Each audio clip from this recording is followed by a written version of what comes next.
Bueno, egun on denoi. Eta, ongi etorri denak.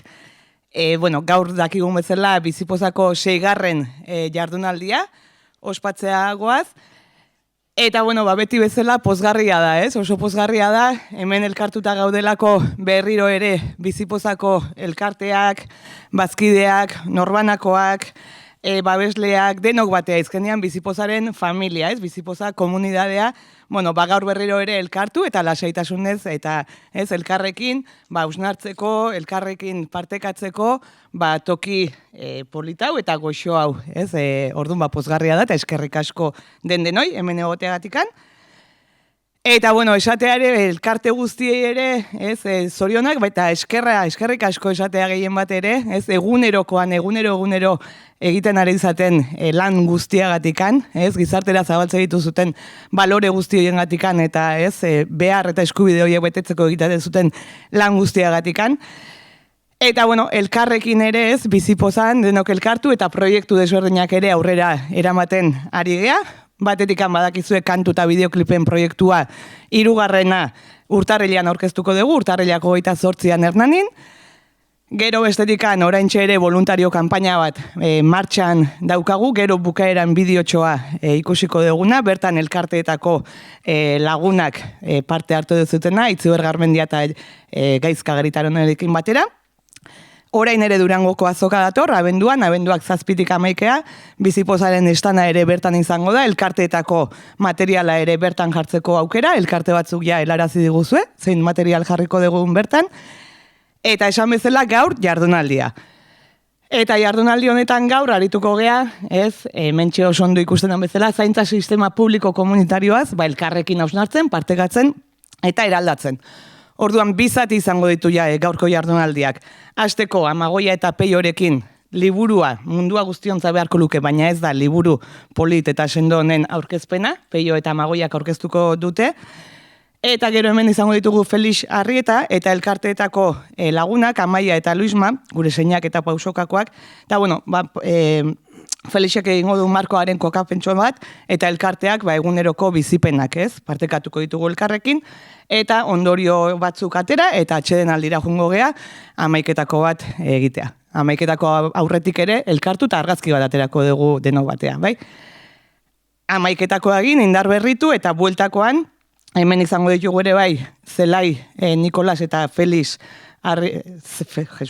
eta Zelai, eta, tertulia mai bueltan egingo dugu.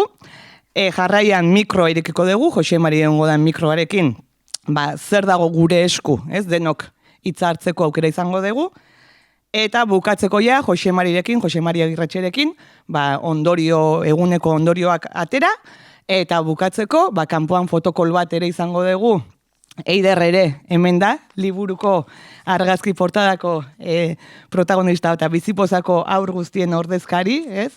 Eskerrik asko, Eider. Orduan, denok batera argazkiak ateratzeko fotokola egiteko aukera ere izango dugu kanpuan. Eta hori da pixkat gaurkoa. Eta bukatzeko ere eskertu ere babesleei, kasu honetan Usurbiliko udala, ikasi, Daunobat Group, Irizar, Gipuzkoako Foru Aldundia eta Kutxa Fundazio ere bai. Eta, babesleen izenean Beñat Larrañaga daukagu gurekin, udaleko alkate ordea. Eta, hasteko berak hartuko du hitza, eta hasiko gea Amagoia eta Peiorekin liburu azizketan. Así que eskerrik asko eta gozatzea denak.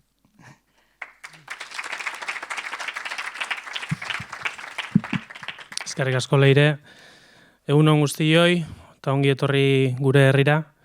Guretzako plazera da, Bizipoza bezalako elkarte batek bere jardunaldiak Usurbilen ospatzea.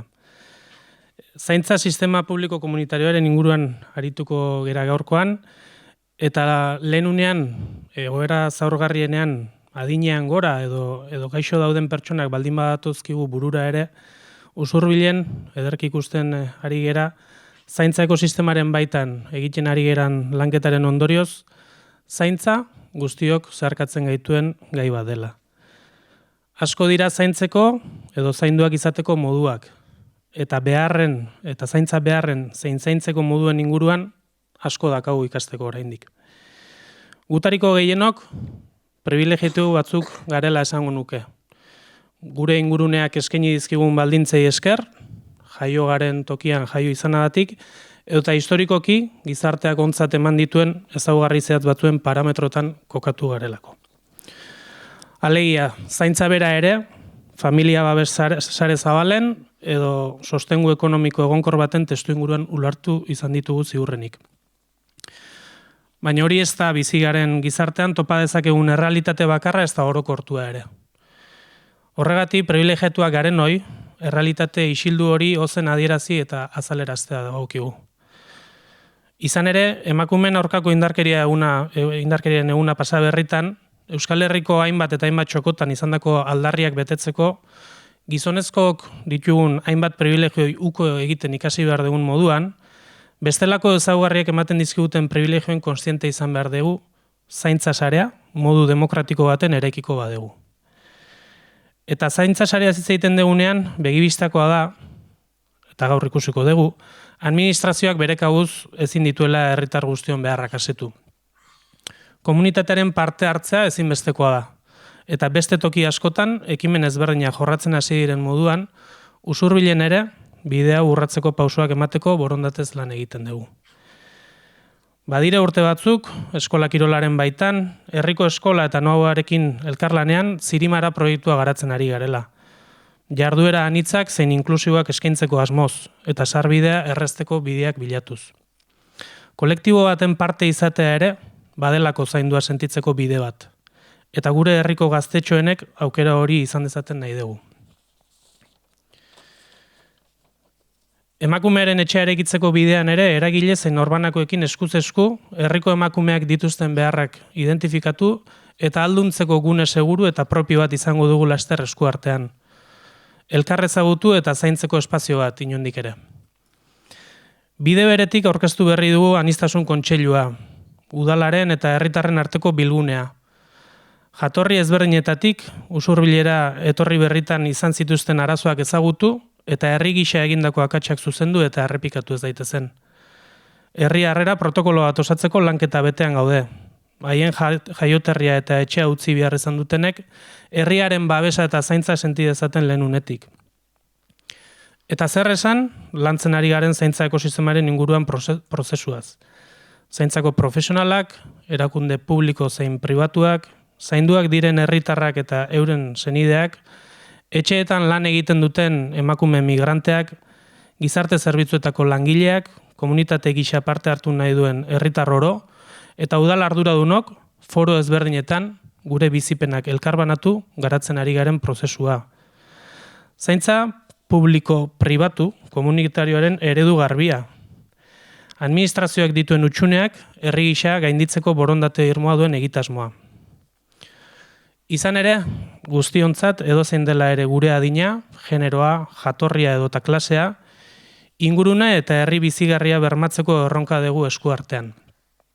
Guztio baikara zaurgarriak, pertsona interdependienteak, eta denok behar dugu zainduak izan gure bizitza osoan zehar.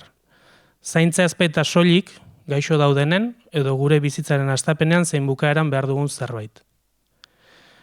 Eta herri hezitzailearen oinarri filosofikoak aldarrikatzen duen moduan, helburua izan behar du pertsona bakoitzaren nahiei eta erabakei erantzungo dien arreta ereduak bermatzea, eta pertsonaren bizi proiektuan hausturarik eragin gabe bizitza duina ahalbidetzea. Finean, eta bukatzeko, Jon Maiarekin batera lantzen ari geran turismo eredu berrian esaten dugun moduan, beste mundu bat posible dela aldarrikatu, eta zuen misioarekin bat eginik, usurbilen eta usurbildik bizipoza zabaltzea. Mila esker eta ongi etorri.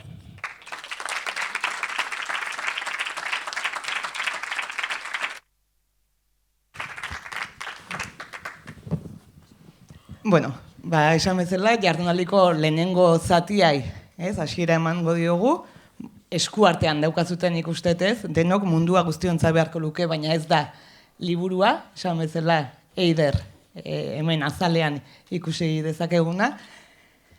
Eta, bueno, aurkeztuko dizkizuet ezagutze dituzute, nik uste oso ondo, baina, bueno, batetikan Peio Manterola, Peio Manterola oso ondo elkarte guztiek eta ezagutzen dezute, 2019an ekin zion bere master bukaerako lanari, zuk, oso ondo hobeto adieraziko dezun bezala, eta bueno, elkarte guztiekin harremana izan zuen, naizkenean hori ez, elkarteetan zein behar dauden, zein eskubide dauden oraindik ere betetzeke, horrelako lan, sakon eta mardul bati ekin aurkeztu, eta jardunaldi bat ere antolatu genuen horren inguruan. Eta Amagoia Mujikatelleria, gehienek ere askok ezagutuko dezutena, Amagoia kazetaria da, iritzi zutabegilea ere, eta bueno, asko ezagutuko dezute gehien bat, elkarteetako ipuiak, irria aldizkarian argitaratzen diren ipuiak, ja berak egiten diteulako gidoiak, 10 urtetik angora, eta beraz elkarte guztiekin harremana zuzena eta gertukoa dulako. Beraz, nik uste beste gabe, Peio Amagoia, zuena daitza, eta bueno, hasteko bioi ere 1000 esker, izugarrizko lana egin dezutelako, Peio, hasi zinanean ortope izugarrizko lanarekin, eta Amagoiak gure ustetan behintzat irakurriko dezute, baina bikain jaso dulako modu ulerterraz batean, baina oso mamitsua, liburu hontan Peiok egindako lan hori, Amagoiak esaten duen bezala bere galbaeti pasata. Así que zorionak eta 1000 esker bioi bai. Helenik eta behin eskerrik asko aurkezunagatik Leire, eta 1000 esker eta egunon, etorri zaten guztioi. Eta, nik egingo diot pixka eta azaltzeari zein izan zen prozesua, eta, ateratako alako emaitza batzuk, edo hausnarketa batzuk ere plazaratuko ditut. Lehenik eta behin, esan behar da, elkartu ginela, prozesua hasi izan, elkartu ginelako Leire, Jose Maria Osmendi, eta Jose Garmendia, eta horrekin genion lanari bilera batetik, nun, ja, abia puntua ezarri zen, abia puntua interesgarria da. Elkarteak sortzen dira, zuei ez dizu eta esan behar, ondo dakizuelako, elkarteak sortzen dira, eskubide batzuk beteta ez daudelako. Horri ekin genion, eta horrez gain, bagenekien elkarte hitza ematea, bizipozari begira da anitz bat eman da, eta elkarte asko osatzen duten, elkarte ezberdin asko osatzen duten elkarte gisa begiratuta, elkarte hitza ematea garrantzitsua zela ulertu denuen, ezta? Horregatik, gogoratuko zaiate, lan bat jarri nizuela batzuk, hemengo batzuk beteko zen duten, seguraski, elkarrizketa modukoak zidan, baina ezin izan genuen, aurrez aurre, batik bat egoerangatik, eta bestetik, eskatzen zuen lanagatik, internetez bidali nizuen lana ez. Eta, denen aportazioak zirela eta, ikusi genuena zer izan zen. Gizartean, berez, guztiok eskubide berbera ditugun arren, ere zerbitzu berak ditugula. Horrek, nolabait ekartzen duena da, desberdinketa sozial bat, zergatik, denok desberdinak garelako eta zerbitzu berak agian ez ditugulako jaso behar. Naiz eta eskubide berberak euki. Hori hausnarketa da, interpretazio bat, gero, zuek zuzendu nahi balin badezue. Zuzendu. Eta bai dagoela, holako homogeneizazio moduko bat, individualizazioera eramaten gaitula bai eremu sozialetan, bai beharren eremuetan, ezta? Eta bizipozak, elkarte kakotxa dartean pribatuetatik, ez estataletatik, hobeki esan da ez, ze publikoak dira, zerbitzu publiko eskaintzen dutelako. Behar individualoiei erantzuten die, baina nolabait pina bat egiten du behar individualoiek daukatelako jatorri berdin bat. Ja, aipatu dugun eskubide urraketa edo zaurketa, ezta? Eta, pixka bat, hausnarketari edo bidea emateko, zaintzarekin lotu dezakegu hori, zaintza ondo dakigun bezala, eta denok ala jaso dugun moduan, eskubideekin oso lotuta dagoelako eta oso uztartuta dagoelako, batik bat, zerbitzuek eskaintzen digutena, izan osasunarekin, hezkuntzarekin, bai dala produkziora bideratutako alako, ongizate estatua produkziora bideratuta daude, baina era berean erreprodukziora bideratuta daude, ez? Eta zaintza zerbitzuak dira, baina zaintza zerbitzu osatu gabeak, bizipozak eta bizipozako elkarteok osatzen dituztenak. Hortik abiatuta,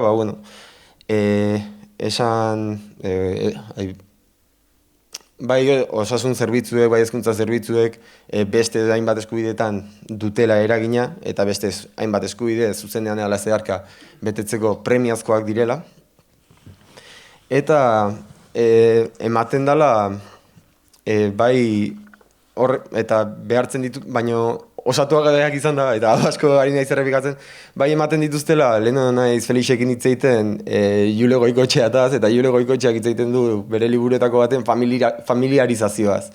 Eta familiarizazio hori, hau da, familiek atera beharra, edo familiek zaintza hori burutu beharra, batik bat, historikoki emakumeek egin dutena, bai ematen dela bizipozta elkarteetan ere bai. Hau da, elkarteek burutu behar dutela lan hori. Eta azkenik, eragile egon ginen hitz egiten bai aurreko prentsaurrekoan Amagoia Leire eta ni eta bertan ginenak.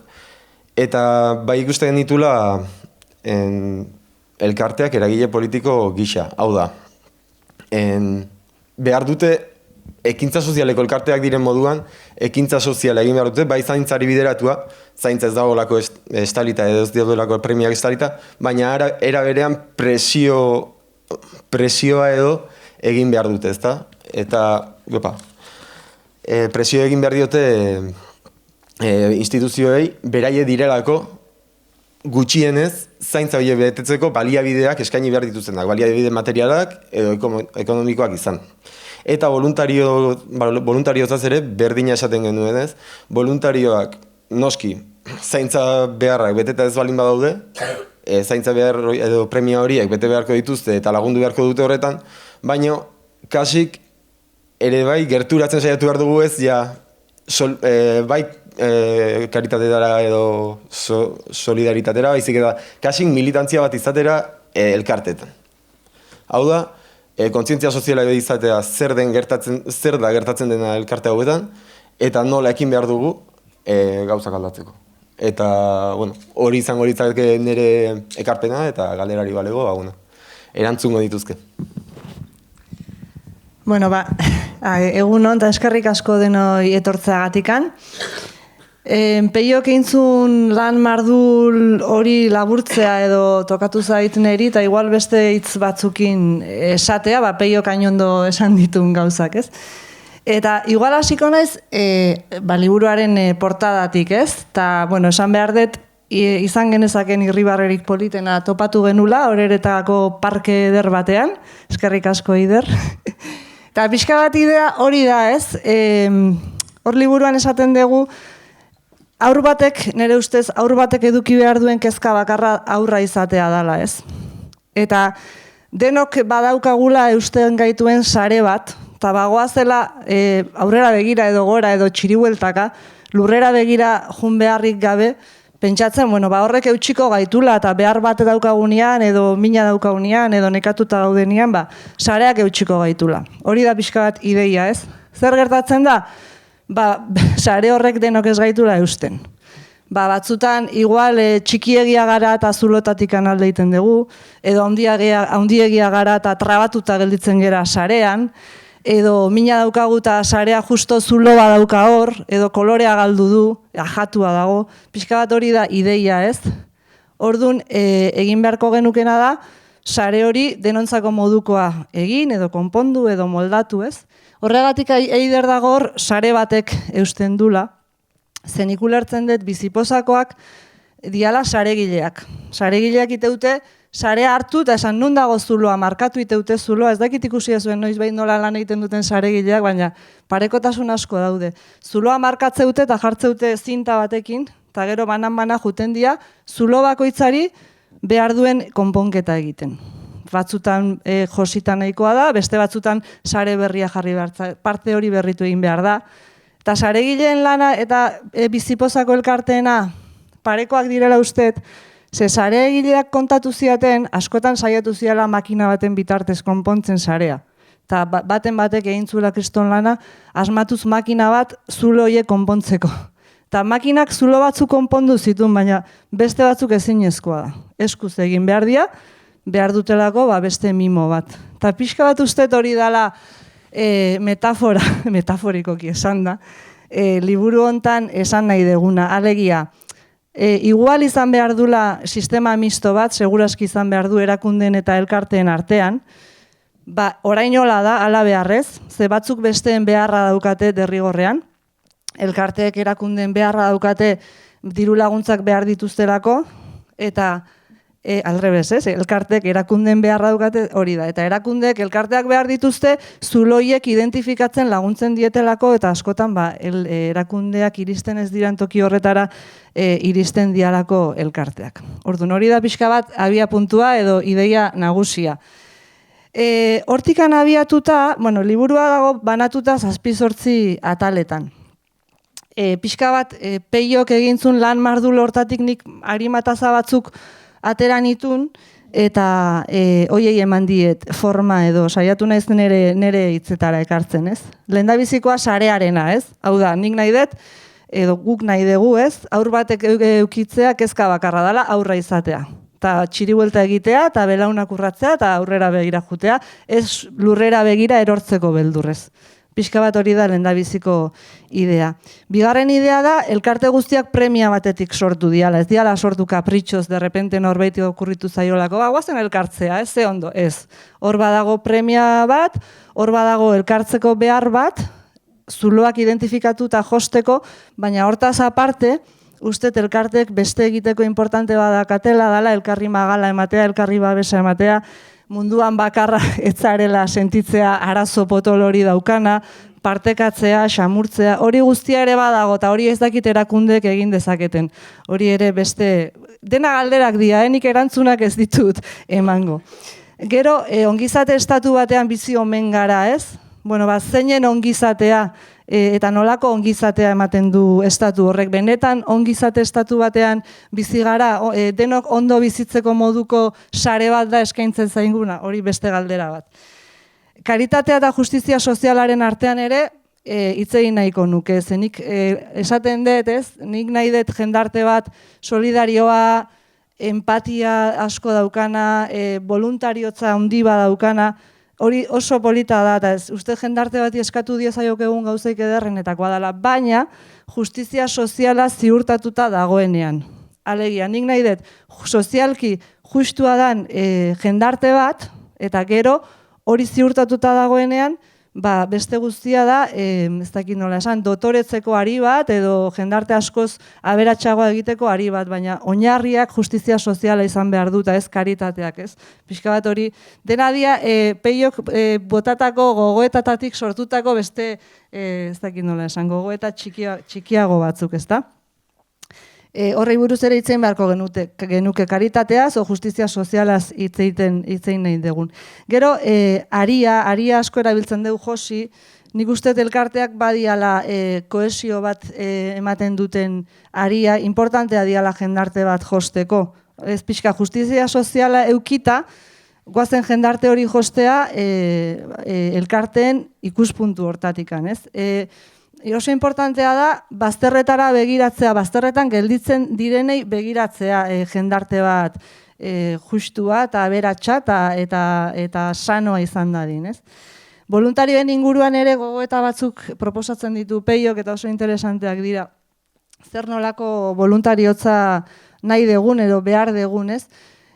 Badago voluntarioa maratoietan parte hartzen duena eta oso ez dakit nola esan, bere eguneroko bizitzan falta zaizkion gauza horiek betetzen dituna, tarteka hori oso txintxoa izan ez besteekin, ez? Hori da behar degun voluntarioa edo benetan voluntario eraldatzailea eta munduaren joana aldatzeko borondatea daukana eta justizia soziala daukana helburu, ez? Horri buruz ere hitzein beharko genuke. Eta gero, hezkuntzari buruzko gogoeta bat ere badago, hezkuntza zalantzari gabe oso importantea da eskubide sozialen ikuspuntutik eta ikuspuntu guztietatik, hezkuntza da gure oinarria, ez?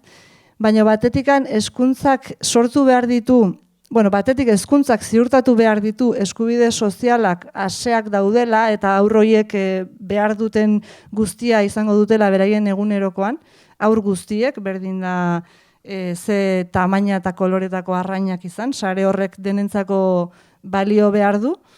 Eta gero bestetikan oso importantea da eskubide sozialetan sinisten duen pertsonak behar ditugulako.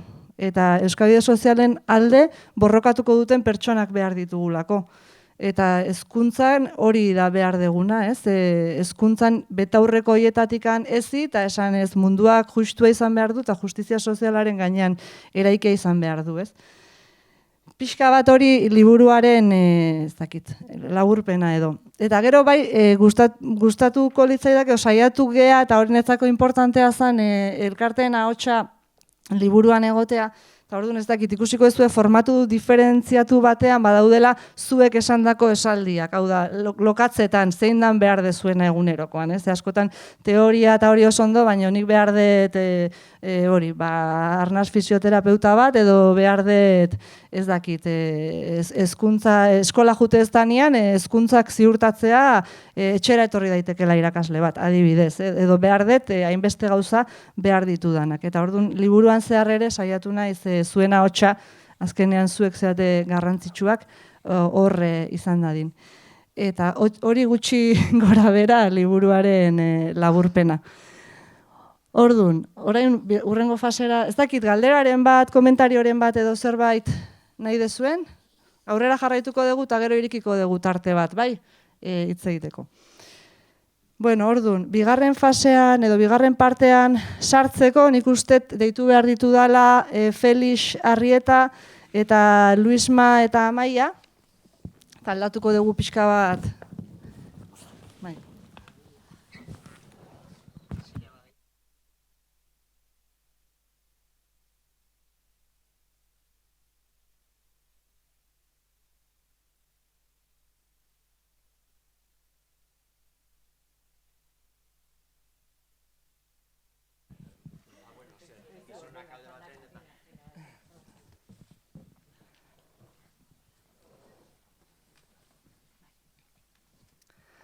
Bueno, egunon, ongi etorri, trampaldora.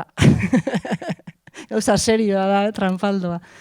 Bueno, hemen, orain ja hartuko dut nik dinamizatze lana eta ahalik eta gutxien itzeingo dut, ze garrantzitsua da beraiek esango dutena seguru.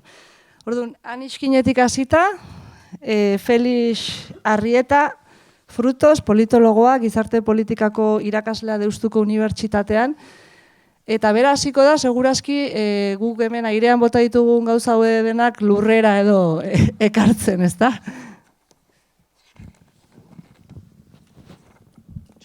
Kablea.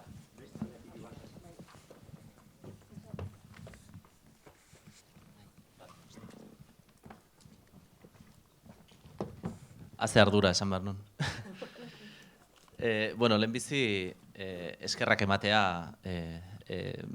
bizipozako ez guztioi gonbiteagatik leirek korreoa idatzi zidanean, egesan ez duen asko pentsatu, uste oso aukera polita dela gaur hemen egotea, eta zorionak baita ere, Peiori, Amagoia zurire bai, eta liburuan plazaratuta zaudeten elkarte guztiei egiten dezuten lanagatik eta hor gelditzen danagatik, ez?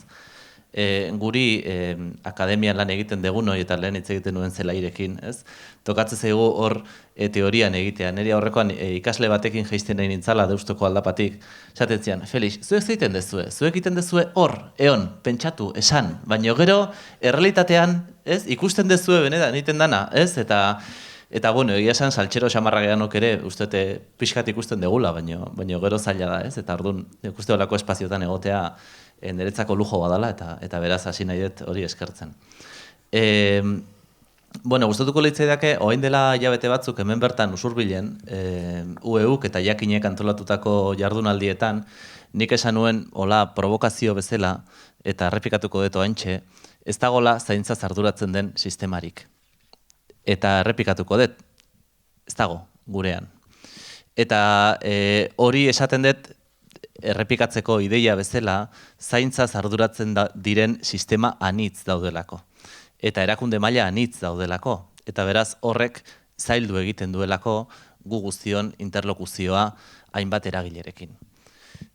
Ni gaur nire aurkezpen labur honetan, espero dut asko zen roiatzea, eta bestela esaiazu amagoia, roiatzen bali naiz, hiru biderriruko eskema bat prestatu dut. Eta hiru biderriru matematikan 9 dira erakundeetan ez. Zer esan nahi dut hiru biderriru honekin? Lehenengo, badaukagula hiru erakunde mailatan antolatzen den sistema bat, erkidegoan 3 dira, Nafarroan 2, bat aurrezten dezue, Nafarrek, baina edozein kasutan ongizatea, lehen aipatzen zenuten, ongizate, eskumen horiek 3 mailatan dauzkagula. Jaurlaritza dago, aldundiak daude, eta udalak daude. Tokian. Nafarroan, aldundia eta gobernua gauza bera direnean, maila bat aurrezten da, Klaro, hor ongizatearen arloak, bakoitzari tokatzen zaizkionak, hezkuntza, osasuna, gizarte zerbitzuak, gizarte segurantza, lehen etxe bizitza ere hitz egiten genuen iristerakoan, arlo batean edo bestean kokatuta daude. Eta kasu batzuetan, denetan. Gizarte segurantza da, seguraski hauetatik, estatu mailako eskuduntza duen bakarra, eta hor tokatzen bali mazaigu, interlokuzioa izango dugu, baina besteak, seguraski, osasuna eta hezkuntza nagusiki, jaurlaritzarekin edo gobernuarekin izango dugu interlokuzio zuzena. Eta interlokuzioa erakunde bakarrarekin, seguraski tokatuko zaigu. Klaro, ze gertatzen da gizarte zerbitzuetan?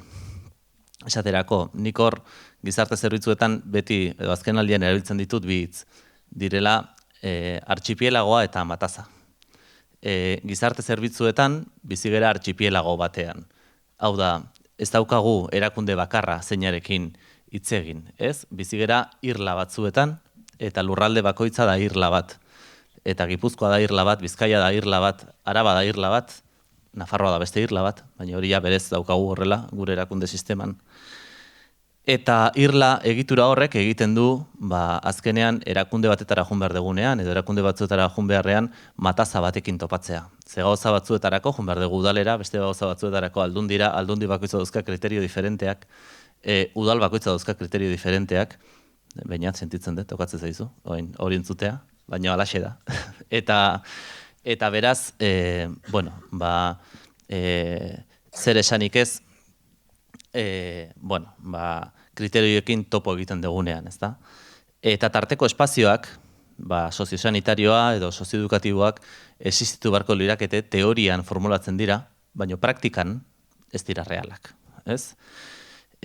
Beraz, honek eramaten gaitu, banaketa honek eramaten gaitu, pixka bat, ez dakit ikusita daukazuten, Asterix eta Obelixen 12 frogen pelikula hori, eramaten gaitu apur bat, 12 frogetan bezala Asterix eta Obelix ibiltzen diran erromatarren lehiatila horietan, apur bat horrela erotuta egotera, Paper hau lehiatila ontara, beste lehiatila ontara honek bidaltzen gaitu beste honetara, eta hor bukatzen dugu mataza batean galduta, eta artikulazio argirik gabe.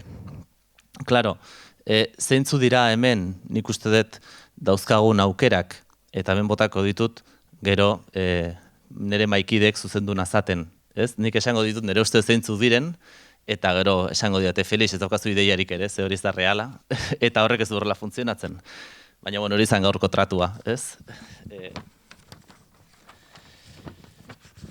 nik 3 esan ditut. Lehen esan dut 3 erakunde maila, 3 interlokuzio espazio. Lehenengo, eta lehen aipatu dezue, nik uste dut Pello eta Magoiak aipatu dezuela hau, diru laguntzak. Erakundeekin daukagun lehenengo interlokuzio espazio diru laguntza eskaerak dira. Nik uste denek egingo zenituztera, noizbait, horrelakoak. Karo, ohikoena da diru laguntza hauetaz finantziatzea, baina ez da egonkorrena. Ohikoena izateak ez du esan nahi, hau modu gomendagarriena danik, Ze zailtasun dauzkagu hemen? Zailtasunak, inoiz ez dakigula diru laguntza eskaera noiz aterako dan, epe jakin badaukagula hau egiteko, honek inoiz ez digula uzten egonkortasun bat bilatzen, ez jakintasun horretan edo ziurgabetasun horretan mugatzen geralako, eta noski elkartearen tamainaren arabera gure gaitasuna hori eskatzeko edo horretaz menpeko izateko jartzen gaituela toki batean edo bestean, ez? Eta nik uste askotan egin izan diren elementuak direla, diru laguntzen zait balin bagaude eta erakunde publikoak erabakitzen badu aurten otsailean beharrean, uztailean edo irailean publikatuko dituela, gure superbibentzia askotan horren araberakoa izaten da, ez? Eta horrek mendekotasun handia sortzen du, harremantzeko momentuan, besteak beste. Bigarren elementu bat diru laguntza, bigarrena teknikari edo politikarekin harremana. Eta hau ere nahiko ohikoa izaten da, esango nukenik. Baina, borondate pertsonaletan askotan oinarritzen da. Eta ona denean, ondo dago, baino harremana ona ez denean, ze pasatzen da. Ez? Ze bainat oso tipo majoa da, eta oso ondo eramaten gera, baina ze gertatzen da hor dagoena tipo majoa ez denean. Harreman bat eraiki behar dugu borondate pertsonaletan, administrazio publikoarekin, nik uste hori zailtasun badala, ez? Eta elkarte bakoitzaren egiturak ere baldintzatu dezakena. Norbait egon daiteke libre eta prest horlako harreman bat eraikitzeko eta interlokutorea aldatzen digutenean eta nola da hori, ez? Beraz, nik uste horrek ere eramaten gaituela egonkortasun gutxiko estenatoki batetara. Ze pasatzen da pertsonak aldatzen direnean, teknikoak gutxiago aldatzen dira, baina aldatzen dira. Ez, oposaketa daudenean, elementua daudenean, eta, politikariak aldatzen dira eta aldatu behar dira. Baina, hor ere, harremanak eraikitzea zaildu egiten da, ez? Eta hirugarren espazio bat, nik esango nukena, eta honekin ja bukatzen noa, eta isiltzen naiz, kontseiluena da, ez? Kontseiluak maila guztietan daude, kontseilu daude jaurlaritzan, kontseilu daude aldundietan, eta udaletan baita ere.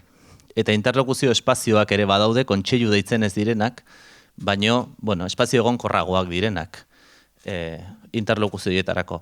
Nire ustez dira eragin eta harreman espazio ezinbestekoak. Baina ulertzen dut mundu guztiak ere ez duela sarbidea kontseiluetara. Ze kontseiluek eskatzen dute adibidez Bizkaiko 3. sektoreko mailak edo Gipuzkoako ezgaitasun edo inklusio kontseiluak edo adintxikikoen kontseiluak, hor egoteko elkarteak ere eduki behar duela ordezkaritza bat, edo ordezkaritza gaitasun bat, eta hori ere zaila izan daitekela, ez? Maila batean. Baina edozein kasutan, bai iruditzen zait, espazio onak direla, agenda markatzeko, gure eskaerak ere bideratzeko, eta ondo egon daitezkeela, ez? Beraz, 3 bider 3, 3 erakunde maila, eta 3 eragin esparru. Nik horiek azpimarratuko nituzke. Eztabaidarako eta uste dut bi elementu aldaketa posibilitatu dezaketen bi elementu izan daitezkela. Bat, posible izango algenuke sistemen arteko elkarrekintza espazioak bideratzea. Beste modu batera esateko, lehen arreta bakarra izatea posible litzake, desiragarria litzake, gizarte zerbitzu, hezkuntza, osasunaren bate eginaz leihatila bakarra lortu genezake, jun gintezke hortara, nire proposamena hori litzake. Eta bigarren proposamen bat, bizipozakoei, hola, gaina ez izuet ontaz abixatu, orduan pixka da a traizion, baina kontseiluetan ordezkaritza bermatze aldera, plataforma zeraten enean, ez da, elkarte txikientzako baliogarria izan daiteke plataforma bezala espazio horietan egon alizatea, ez? Eta beraz ahotsa eduki alizatea kontseilu horietan eta espazio horietan eta gauzak beste modu batera artikulatzeko. Nik horrela botatzen dut, esan bezala orain maikide kritikan azaten eta esan dezaketen Felix kontseiluena esaten duzu, baina hori zientzia fikzioa da, ez dakiz zer, eta horrela. Eskerrik asko, Felix. Oso interesante.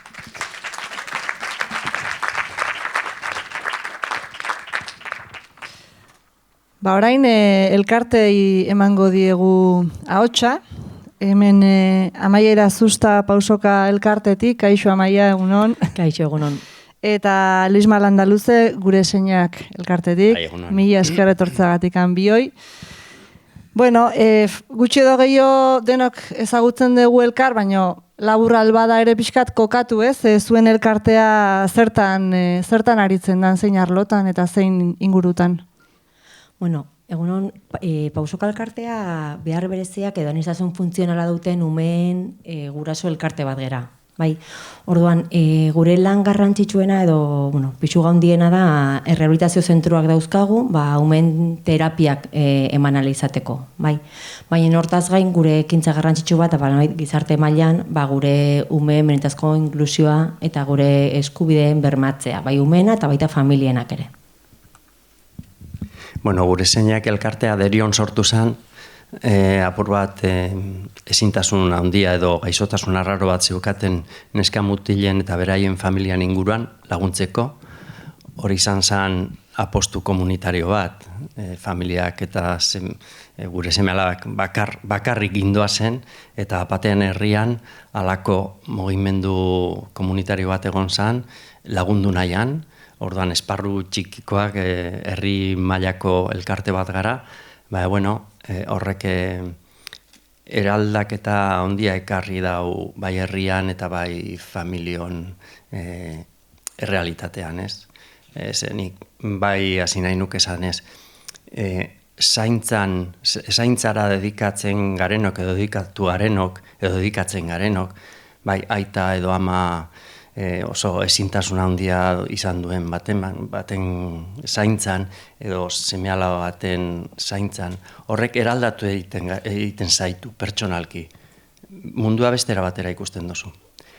Zaintza hori partekatzen danean, adibidez gure zeinak elkartean, herri maila baten, horrek eraldatzen dau gizartea, herria. Eta nire ustez hori da bidea. Eta pixka bat gaurko jardunaldia hortik doa, ez, hau da, partekatu dezagun zaintza guztion artean, ze horrela errezago izango da guztiontzat.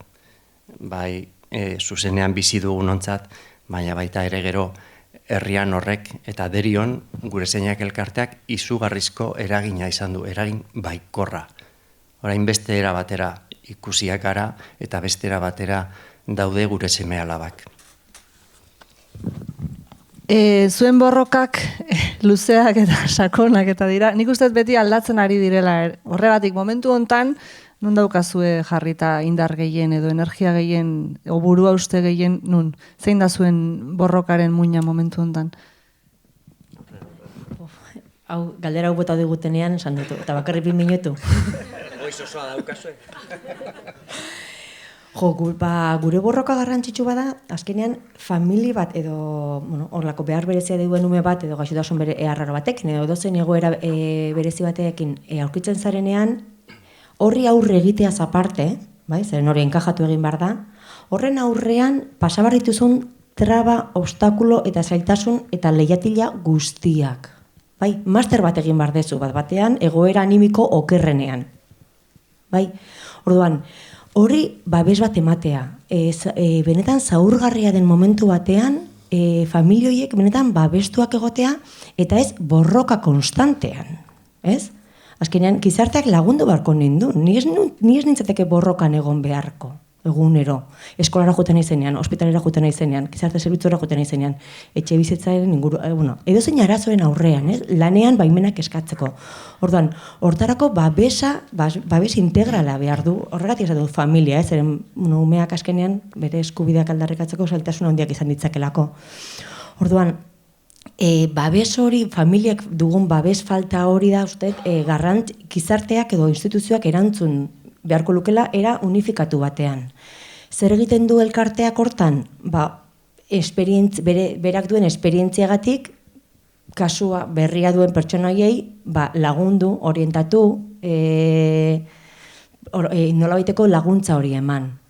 Orduan, zer gertatzen da, elkarteak ere, babes falta ere badaukagula. Azkenean, diru laguntzetarako edo instituzioetarako jo behar ditugun, beti berdina da, azkenean, egoera zaurgarri batean gaudenok, zenbat leio eta zenbat borroka eta zenbat ate zabaldu behar ditugun gure eskubideak bermatzeko. Orduan, da nolabait, gizarteak erantzuna osotasunean ematea. Zaket, mezua lortu zaidan, ez? Olako...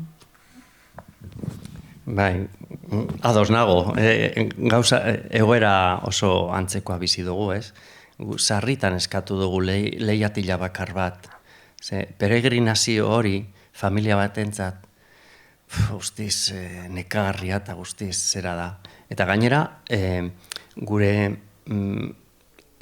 zereginik garrantzitsuena da, familia horiei laguntzea, sarritan, gure artean hezkuntzan ibilitako baten bat baldin badago eta umeren batek, elkartekoren batek hezkuntza sisteman zerbait gertatzen bada eta lagundu, joan beraiekin, ez dakiz zer hori aldarrikatzera, edo osasun arloan bada berdin, edo gizarte zerbitzutara badoa.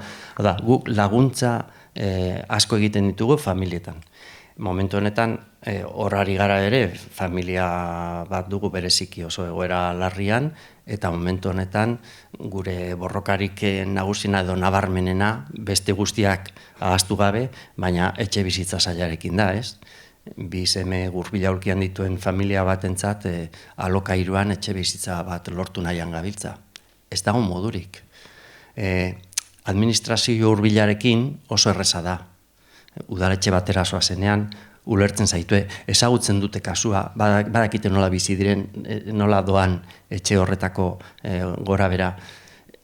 Hortik gora, ja, udaletxeak edo ja bere maila kanpo gelditzen danean, hortik aurrera administrazioaren negua dator, negua, hor ez dago ez erantzunik, hor ja, hurbilketa hori edo ezagupen hurbil hori desagertu egin da, eta araua da ardatza.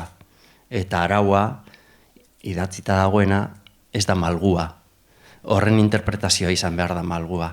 Eta momentu honetan hor dago gure borroka. Hortxe, malgutasun hori eskatzen ari garelako. Bueno, eta zaila da. Bueno, Luismak pixkat aurreratu du, baina hori galdetu behar nizuen nolakoa dan erakundeekin daukazuen harremana, lehiatila arteko maratoi hori nolakoa dan? Bueno, hemen uste bi mailatan hitz egin dezakegula, ez bat famili bezala eta beste bat elkarte bezala. Bi maila desberdinak dira, hemen bi rol betetzen ditugu, baino dinamikak antzerakoak dira. Noait esateko, ez? Eta zuk hortan zerbait planteatu duzu. Famili bezala administrazioarekin duzun borroka konstantea da, lehenengo masterra egin behar dezula, zer jakin behar dezu zer den ez gaitasuna, zer den dependentzia, nun jotzen da, nun dean diru laguntza, hezkuntzan ze eskubidea euskazu, baina nola aldarrikatu behar dezu. Orduan, benetan kriston masterra, Bueno, hemen ze bizipen dauzkazuen, baina elkarte bezala ere berdina da. Zerenik zerbait egin nahi dut, ez, baina hori eskatu behar dezu osasun sailan, ez, hori eskatu behar dezu aldundian, hori zure udaleko ez dakiz, orduan, elkarteetan voluntarioki lan egiten badugu, hor ere kristonez jakintasuna daukagu, orduan, familietan edo elkarteetan antzerako zerbait gertatzen da. Horrek ze suposatzen du gaur egun, gaur egun administrazioan, eta zu komentatu dituzun olako komisiotan, eta guztiz elkarteak, hemen agian bizipozan ez da gara olako adibideak, baina egin oso profesionalizatuak daude. Bai, orduan, ditugun zailtasunak dira, administrazioak eskatzen dizkigun baldintzak edo eskakizunak profesional batek bete behar ditula. Hau da, onura publikoko elkarte bat bihurtzeko, edo profesional bat daukazut artean hori egiteko, bestela bolondreski egitea hori iaia ezinezkoa da. Orduan, dinamika administratiboa oso komplexua da, elkarteetarako, eta horrek derrigortzen gaitu dena profesionalizatzea, eta horrek duen arriskuarekin, ez? Azkenean, elkarte bat asko profesionalizatzen denean, ez dut esan txarra denik, baina bere arriskuak dauzka. Azkenean, xarma ere galtzeko arriskua dagoelako. Familian, antzerako behar bereziak, edo ezgaitasuna duen ume batean familian, nolabaiteko profesionalizazio behar dugu ere, ez? Horlako master, esaten duan master hori egin behar dezu, eta oso zaila da administrazioarekin lan egitea, zeren lehiatila jotzen duzunean pertsona atsegina badezu, bai, baina hau ez da hemen. Ja, eta orduan hau nun koino egin behar dut hau. Eta kontsatu, hau izaten da, beti ere, momentu kritiko batean, ez? Horlako, gaina zagerta, nik bintzate, administrazio publikoarekiko ezgaitasuna eta menpekotasunarekin dena diseinatuta dago adinekoentzat. Bai? Dena diseinatuta dago adinekoentzat. Orduan, gu hor sartzen gaituzte, en la última, en la F. ez daki zer, hor dira adin txikikoak, baino egitura berez, malgutasun txikia baduia, adinekoak, ja, erdikanpoan geratzen gera, orduan, hau da, sartzen dituzten irizpideak ere adinekoentan pentsatuak egoten dira, zaintzaileak ere seme-alabak izango balira bezala pentsatuak egoten dira. Orduan, askotan, zergatik ez dute guretza zerbait egiten, ez? Egokitu egiten dira kiroldegiko rampak, kulturetxetako rampak. Hau, benetan, menpekotasuneko lege bat badago, zergatik ez dute menpekotasuna duten umeentzat pentsatzen, eta ez partxeo bat egiten, ez? Menpekotasuna kobratu izateko familiek egin bar genuen formakuntza. Matiak ematen zuen formakuntza hori, Orduan, lotxagabek ere bat izan zen. Orduan, azkenean ez gaituzte kontutan, nik esan dut, zorionez gutxi gara, bai? Baina gutxi izateak ez du esan nahi, zerbait berezia behar dugunik. Bai, orduan, ze zaila den, bai, elkarte bezala profesionalizatua ez bazaude, administrazioarekin lan egiten, burokrazia oso konplexua delako, eta famili bezala ere, askotan nik esan dut, ni badakit irakurtzen eta idazten, eta kosta egiten zait. Bai, ze zaila den orako orduan, leihatila, nik uste, hau udalen esku egon barko litzateke, nik hau argi daukat, herritar bakoitza jakin barko luke nora jun bar duen, gizarte langileak de base son una mierda, barkatu badakit gizarte langilea daudela, ezin dute denetari jakin, ezinezkoa da, inmigrazion, renta basika, bestea, ezinezkoa da, benetan espezializatuako dagoen gizarte langile bat, zentralizatzea eta bera izatea berdin zait. Aita santuarekin ere hitz egiten duena, baina nik ez du zer garen 30.000 leihatila jo behar, ez? Orduan, hori, nik uste udal mailako erreferente bat izan barko genuke administrazio guztiarekin komunikatu izateko. Eta ez dakit erantzun dudan edo ez. Bueno, nik gauza gitxi erantzteko, amaiak esan duenarekin bat natorez, bakarri gauzatxo pare bat. Bat, momentu honetan, harreman hori asko zaildu da. Pandemiatik oso zaila da ja berez, oinarrizko gauzatxo bat lortzea, aurrez aurreko zita bat. Orain oso zaila dago, oso zaila. Mesedez, eta ez dakit hemen, ez dakit bosera maile, ez dakit bosgorailu bat nola egin, baina mesedez bueltatu gaitezen, aurrez aurreko zitak errez izateko lehengo aukera horretara. Momentu honetan, ate guztiak itxita, telefonoz edo internet jaso behar da, mundu guztiak ez du menperatzen interneta, hor populazio talde handi bat kanpoan usten ari gara, denun artean. Gau, batzuk manejatzen gara, baina beste asko ez. Gure zeinak elkartean, sarritan, familia askori lagundu behar diegu ibilbide horretan. Tramiteak egiten. Zer da hau? Hori alde batetik. Eta gero, diru laguntzen asuntoan, hau oso eztabaida luzea izan daiteke eta agian, zuk aipatu dozu, hori guraso elkarte batek diruak kudeatzea, arazo bat izan daiteke. Nik bizi izan dut elkarte bat, guraso elkarte bat, eta dirua bai, seguk badakigu zer egin behar dugun, eta ez dakiz zer, eta azkenean guraso batzuk badakite bere seme-alabarentzat zer, eta beste batzuk master baten ustea. Hori nik arazo moduan. Derion adibidez, gure zeinak elkartean, lehenengo, elkartearen kudeak eta osoa bolondresek egiten dute, gure herrikideak, lagunak, azken finean, eta gurasoak beste rol bat dugu horren aurrean. Guk ez dugu diruaren kudeaketan, zer esanik, hor badaudea adostutako gauza batzuk, baina eta horrek sekula ez dugu eskatu diru laguntzarik administrazioan, ez dugu menpekotasun hori nahi, guk egiten ditugun ekitaldien inguruan ateratzen dugu, gero guk premia nagusienak betetzeko, eta hortxe jokatzen ari gara. Ni behintzat izan dut esperientzia txarra alako dirukudeaketan, eta hori eztabaida sakona eta luzea eta zaila izan daiteke, baina gure apostua behintzat hortik izan da. Bueno, zaintzaz hitz egiten da asko, pandemia ostean gehiago, ez dakit batzutan badaude hitz batzuk hainbeste erabiltzeaz, ez, ajatu iteiala eta gastatu iteiala eta ez daukatela. Bueno, zuek asko dakizue zaintzeaz, eta baita ere elkar zaintzeaz, da galdetu nahi nizuen, elkartek daukaten parte hortaz, alegia, partekatzeaz, elkarrekin negar eta barre egiteaz, sentitzeaz ez zaudela bakarrik borroka horretan. Horrek ze parte dauka zuen egunerokoan? A ber, azkenean ezintasun handia duen seme edo alaba bat daukasunean, zaintza bihurtzen da erdigune, ardatza zure etxean. Guk seme bat dugu 23 urtekoa, 85-eko ezintasunarekin, eta gure bizitza osoa eraldatu behar izan da bere beharretara. Hau da, gure beste semearen bizitza ere, nolabait. Zaintza bihurtu da familiaren ardatz nagusia. Guk ez dugu egiten, beinatek ezin duen, ez goaz, beinatek ezin duen leku batera ezin bada joan, ez goaz. Orduan dana moldatzen duzu horren inguruan. Derion elkartea sortu zanetik, zaintza hori familiaren ardatz izaten jarraitzen du, bezin bestean, ez dagoelako beste modurik, baina nolabait zaintza hori bai partekatu da.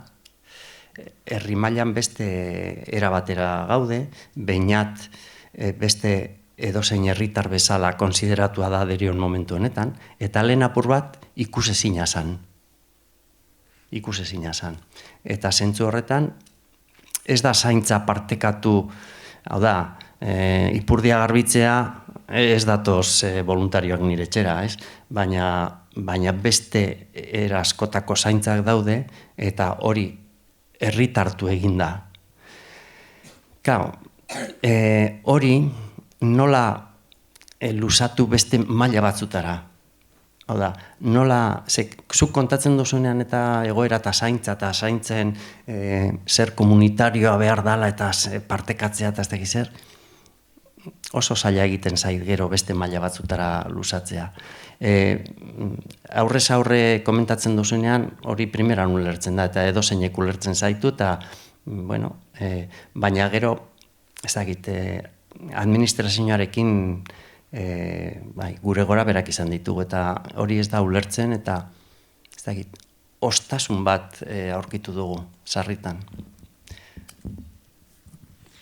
Bueno, pixkat gehitzeko eta zulene bota bezun beste ideia batei ere lotuta. Zaintza azkenean, zaintza garrantzitsuena edo benetan pixu gehien duena etxean egiten dela ados nago, bai? Baina oso garrantzitsua da gizarteak ere gu zaintzea, gu guztiok, ez? Bakarrik gaixotasun puntual badutenak, ez? Guztion artean elkar zaintzea. Aurrekoan hitzaldi batean zaintzaren inguruan esaten zuen dementzia duzuten pertsonekin ari ziren, baina esaten zuen zuretzat zer da zaintzea, eta dementzia zuen pertsona horrek esan zuen que se pongan en mi lugar. Bai, hori berantzat, orduan guztiak besteen paperean jarri beharko dugu benetan elkarrekin zaintzeko. Zer gertatzen da elkartetan erresagoa dela hori egitea, bai? Erresagoa dago antzerakotasun gehiago duen pertsona baten paperean jartzea beste batekin konparatuta, ez? Orduan, elkartetan lortzen dugun da, hori ere elkar zaintza hori. Azkenean, ez da mal de muchos consuelo de tontos, ez baizik eta ulertzen dezu asko sobeto, bakoitzaren egoera, bakoitzaren zenbaitean gertatzen zaizu, ez? Parkean egon, eta zu kutu kontuz bailes en la cabeza, eta ez, gatazka, que si futbol taldean, que si le cogen en el A, le cogen en el B. Eta, orduan, askotan, empatia falta horrek, esate dizu. Ai, como te explico yo lo mío, ez? Nola, orduan, taldeak edo elkarteak ematen dizun gertutasun hori, zaindu egiten zaitu era berean. Ez bakar lehen osan dudan orientazio hori edo estrategikoki behar dituzun laguntza horiek lortzen, ez? Baizik eta baita babes hori, ulertua sentitzearen hori. Eta era berean maila horretan, azkenean nik zurekin hitz egin ondoren pixkat buruan argi ikusten nun, ez? Ikusten nun familia, elkartea, gure elkartea dolakoa, eta ondoan bizipoza, ez? Azkenean, pausoka familia batzuk bagera, bai, urrengo pausoan, bizipozan, elkarte bakoitzak familia bat gera. Bai, eta era horretan bizipozak zaintza hori ere ematen digu, ez? Zeren ikusten dugunean diru laguntza lortzeko zailtasunak, edo aldundietara juten geranean, y nos mandan a la mierda, eta ordan, antzerako arazoak izatea, antzerako zaitasunak izatea ere horrek ere babes bat ematen digu, zaintza bat ematen digu. Orduan, elkarteak familien bozgaragailuak geran bezala, ez, erretara, ez dintzait, utoaletara edo zeintokitara juten geranean bezala, bizipoza ere askotan, hori, zei funtzio dauka, zuk esaten zenuna, ez, elkarteen bozgaragailuak izatea. Zeren, toki, batez ere, Eusko Jaurlaritzara iristea oso zaila izan daiteke, baina, guztiok batera bagoaz, ez, eta, erresagoa da, olako entitate fuerteago edo handiago batekin, eta ez gure xumetasunetik eta gure egunerokotasunak duen zailtasunegatik. Ez gera iristen behar, benetan utopikoki lortu nahi ditugun gauzoietarak iztea, egunerokotasunak jan egiten gaitulako. Baina aldiz, bizipoza bezalako plataforma horretan, garrantzitsua da, ez? Eta beste aipamen batekin nahi nun, ez dator gaira, baina uste garrantzitsua dela emakumearen garrantzia.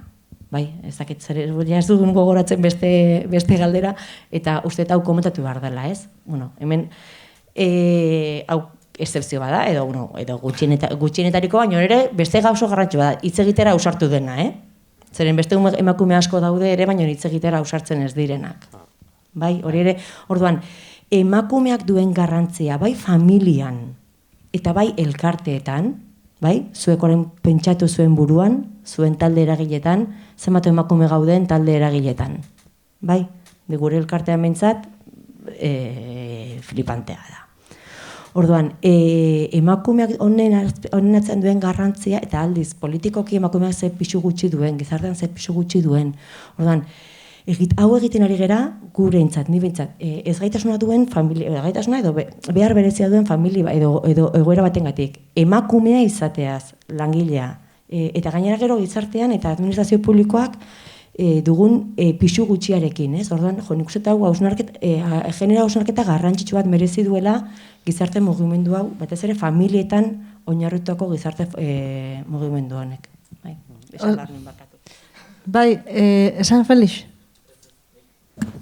Lehen esan dudanetik eta orain nola Amaiak ere bota duen berriro, kontseiluen eta bizipozaren eta kontu hori, nik ere esan nahi nuela lehen zuk aipatu dezun, horren ondo aipatu dezun sarearen metafora horretatik abiatuta, seguraski guk ere unibertsitate bezala badaukagula hor ere bai ardura bat saretze horretan gehiago sakontzeko, ez? Nik orain errepasatzen nun hitz egiten ezinen bitartean, eta esaten nun, nik neuk eta unibertsitateak ni nago Donostiako gizarte kontseiluan. Aldundiko, ez dakitzen kontseilutan, eta zen ordezkatzen duzu zure burua eta zure entidadea, ez? Baina hor ere, egin dezakegula lan asko handiago bat, ez, elkarrekin saretze hori sakontzeko eta hor espazioiek izateko, ez? Eta bigarren elementu bat, pixka bat, baita ere bota dezun provokazio horri gizarte langilei pixka eta horpegi ateatzeko, por la parte que me toca, utziko diazute, arazoa egiturazkoa dala, ez dala profesionalena, eta badakit hori esan dezula, baina uste dut hori azpimarratzeko. Horrela ulertu dugu. Bai, horrela ulertu dugu, baina nik ere... Nekane badakizu maite zaitu dela, Hori azpimarratzeko, esan nahi dut, uste dut egituratik, ez, eta nik gero zelairekin euko dugun elkarrezketan azpimarratuko dut hau, baina fokoa, ez dakit horren beste, udalean jarri beharran, edo toki mailan jarri behar dan. Eta nik uste bi gauza diferente dirala. Eta horrela utziko dut gerorako amua botata. Nik esaten nun, herrian dagoen leihatila bat. Nork ordaintzen duen, hor dagoen pertsona, herritar guztiok. Bai? Zekarteratik, berdin dit, baina herritar guztiok ordaintzen dugu, eta herri mailan egon beharreko, hau da, nire etxetik, tarte gutxira. 15 minutu, da hor teoriak esaten duena, ez? Oso urruti bezala 15 minutu. Eta azken galdera paratuko dizuet, bai, hau pixkat da galdera trampa, ez dakigu erantzuna zehatz, baina zuen iritzia jakin nahi dugu, ez? Askotan esaten da, elkarteak desagertu egin beharko luketela, ez? Edo ahots batzuk esaten dute hori, ez? Hori izango litzatekela seinale, aldarrikatzen dituzten beharrak aseak daudela, eta ja ez diala behar elkarteak zuloak josteko, ja zulo guztia daudelako josita, ez? Bai, elkarteak desagertu egin beharko lukete, edo eragile politiko bezala daukaten garrantziaren baitan jarraitu beharko lukete lanean. Ze uste zue? Bueno, nik uste dut gaur egun ezinezkoa litzateke elkarteak desagertzea. Eta etorkizun nahiko luzean ere ez dut ikusten. Eta gainera, ez dut ikusten ez bakarrik premiak asetuta dauden edo ez, hori ez da baldintza bakarra elkarte bat egoteko. Ze azken finean, elkarte guztiek, zaintza arduratzen garenok edo premia horiek asetzen laguntzen dugunok, baina gero elkarteak berak badu beste proiekzio bat, herri mailan, gizarte mailan, eta da gizarte hori eraldatzeko. Eta hori, elkarrekin egiten badugu, errezago egingo dugu, norberak bere kabuz egiten saiatzea baino. Hau da, nik uste dut, betian eta gazte-gaztetatik egon naiz elkarteetan, eta elkarten funtzioa ez da bakarrik bere helburuak asetzea edo betetzea, baizik eta gure ingurua inguru hobeago baterantza jotzea da. Zentzu horretan, funtzio hori beti denik egongo da betetzeko. Zentzu horretan, elkarteak premiazkoak izango dira beti. Oain, helburuak eta asetzea eta egoera hauek da, lortu dezagun horiek asetzea. Elkarte bidez edo erakunde publikoen bidez, baina elkarrekin egin dezagun eta elkarrekin eraldatu dezagun gizarte hau. Danok ikusten dugu gizarte hau eta bizimodu hau eraldatu behar duguna. Mundua begiratzea besterik ez dago. Hain txarto dagoen mundua daukagula inguruan ez, gertukoan eta urrunekoan. Eraldatze modu bat da elkarte bakoitzak gure esparru txikian egin dezakeguna. Zentzu horretan nik elkarteak premiazkoak ikusten ditut beti. Bueno, galdera ez da arrexia, eta erantzun bateraturik ez dut uste erortuko dugunik. Zaila da, ni beti esaten, pausoka desagertu beharko litzateke, hau da, pausokak duen beharra ez litzateke pribatikoki kudatu behar izango. Orduan, taldeak elkartak desagertu beharko lirateke, nik gutxienez baitu, hilabete honetan 6 lan elkarrizketak egin ditut terapeuta berri bat kontratatzeko. Terapeuta da, fisioterapeuta bat, nire gure semela ebeit, hori nik egin behar dudana? Hau ez da osakidetza edo hezkuntza ez daki noren zer egina? Bete behar hori desagertu beharko litzateke. Hori nik hori argi daukat. Oda, pausokak, 13 terapeuta ordaindu behar izatea, pribatikoki, gure semela eben terapiak ordaintzeko, hori bai edo bai desagertu beharko litzateke. Nik hori argi daukat. Elkarte bezala zerbait aldarrikatzeko, bai, eta uste, nik hemen bi ideia uste indartu beharko direla. Lehen osan dugu, administrazioa eta legedia oso motela da, eta egunerokotasuna aldatzen da. Gu azkenean ere, agian mai honetan, ez gaitasuna duen umeen inguruan, baina berdin dit, etorkinak, gerrateak, egoera, egun batetik bestera aldatuz doaz, eta Ukrainerako zer-nolako baliabidea jarri zituzten publikoki, excepzioak eta denetarik sortzen. Ez dut demagogiarik egin nahi, benetan merezitako zerbait da, baina Ukraina, edo zein arazotan. Orduan, excepzioak sortzen badakizkitela badakigu politikariek. Orduan, gure egoerak aldatuz doaz, eta nik ezin dut lege aldatu, hau da, familia honek orain dauka momentu hau. Ezin dugu legedi aldatzea, zitxaron, zeren familia honek arazoa zorionez, konponduko da, baina ez gertatuko da, hile egingo direla. Eta hori oso larri, oso tristea da, pero es la cruda realidad. Orduan, hortarako gaude elkarteak, egunerokotasuna, politikoki ezin dira egunerokotasunan egon. Orduan, zertarako gaude elkarteak, egunerokotasun hori, freskotasun hori, politikariei edo administrazioari emateko. Baina hortarako ere malgutasuna eskatzen dugu. Hau da, ezin gera egon izan la mosca cojonera konstantemente, aliatuak izan behar gera. Hau da, administrazio publikoaren aliatuak izan behar gera. Zure lana egiten ari naiz. Ezin nahi zu horrela tratatu, como la pesada de pausoka. Edo berdin dit, edo de bihotzez, edo berdin dit nungoan nahi zen. Orduan, gu aliatuak izan beharko ginateke, eta batez ere, malguta, orduan, existitu behar dugu, bai, zen azkenean hori, errealitatea gaur aldatuz doaz, aurreratuz doaz, eta politikoki, motelago doazenez, gu izan beharko ginateke noait, freskutasun hori ematen duguna, bale? Nik hemen beste aldarrikepen bat egiten dut, guk egin behar dugu, hau da, nik nire ez gaitasuna duen haume baten guztientzako mugimendu mundu bat nahiko bagenu elkartetan denetarik egon barko luke. Ez dakit esplika. Hau da, Etiopia utopia ikusten dute hemen, ezta? Besteentzat lan egiten dute. Batekit besteentzat lan egitea guztientzat dela. Baina nire gustatuko litzaiake gure elkarretan ere errealitate hori bizi ez duten pertsonak parte hartzea. Adibidez gure zeinak hori lortu du, ezta? Baina hori ere uste garrantzitsua dela, zeren ez da nire arazoa, guztion arazoa da. Bale? Esatezu, zu erain orain joan zaitez beste elkartetara, bai egia da, ni gaztetan ere, beste elkarte batzutan ere parte hartu nuen, ez da, Imanol? Orduan, uste guztion erantzukizuna dela, eta ez elkarte, hau da, bizipen hori bizi duen pertsona horren zeregina edo helburua izatea. Bai, hau da, orduan, elkarteak egon barko luke, bai, baino uste, orain, batzuk esagutzen ditu, beste batzuk ez, baino gehienak oso endogamikoak gera, ez dakit nolaz, bai, ez da? Orduan, uste hori pixka gehiago zabaldu beharko genukela eta gizartearen zeregin bat izan, eta orduan elkartea gauden bezala, desagertu, bai, agian edo transformatu, edo ez dakit eraldaketa garrantzitsu bat izan beharko lukete. Bai. Oso ondo, eskerrik asko. Guztet ondorioen, ez daukat erlojurik eta ez dakit nola gabiltzen denboraz. Bueno, egia esan, oainik suposatzen da ondorio batzuk bota behar ditu dara. Zuek esan dezuena hobeto ustez ezin dela esan, baina bueno, pixka saiatuko naiz, bai nahi detekarri honea, justo bain aste pare bat Silvia Federiciri irakurritako hitz batzuk, ze ustet balio digutela. Silvia Federicik esaten du, estatuak bere gain hartu behar du zaintza sistema publikoaren ardura. Baina kontrolerako mekanismorik ezarri gabe, komunitateak erabaki behar du zer zerbitzu eskainiko dizkion estatuak. Antolaketa estatuaren esku uztearen aurkanago, partaide izan behar dugu, aliatu, Amaiak esatezun bide horretatik anez.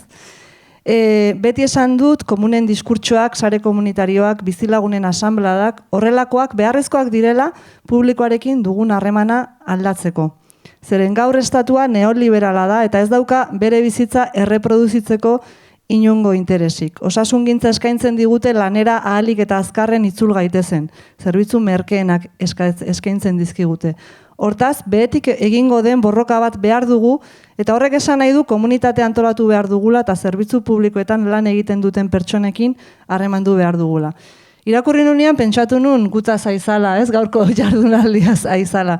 Orduan, uste hortikan zara pixkat Amaiak esan duen aliatuak izan behar dugula, baina igual elkartek gaur egun egiten dutena egiteari utzi beharko lioketela eta beste gauza batzutan zentratu.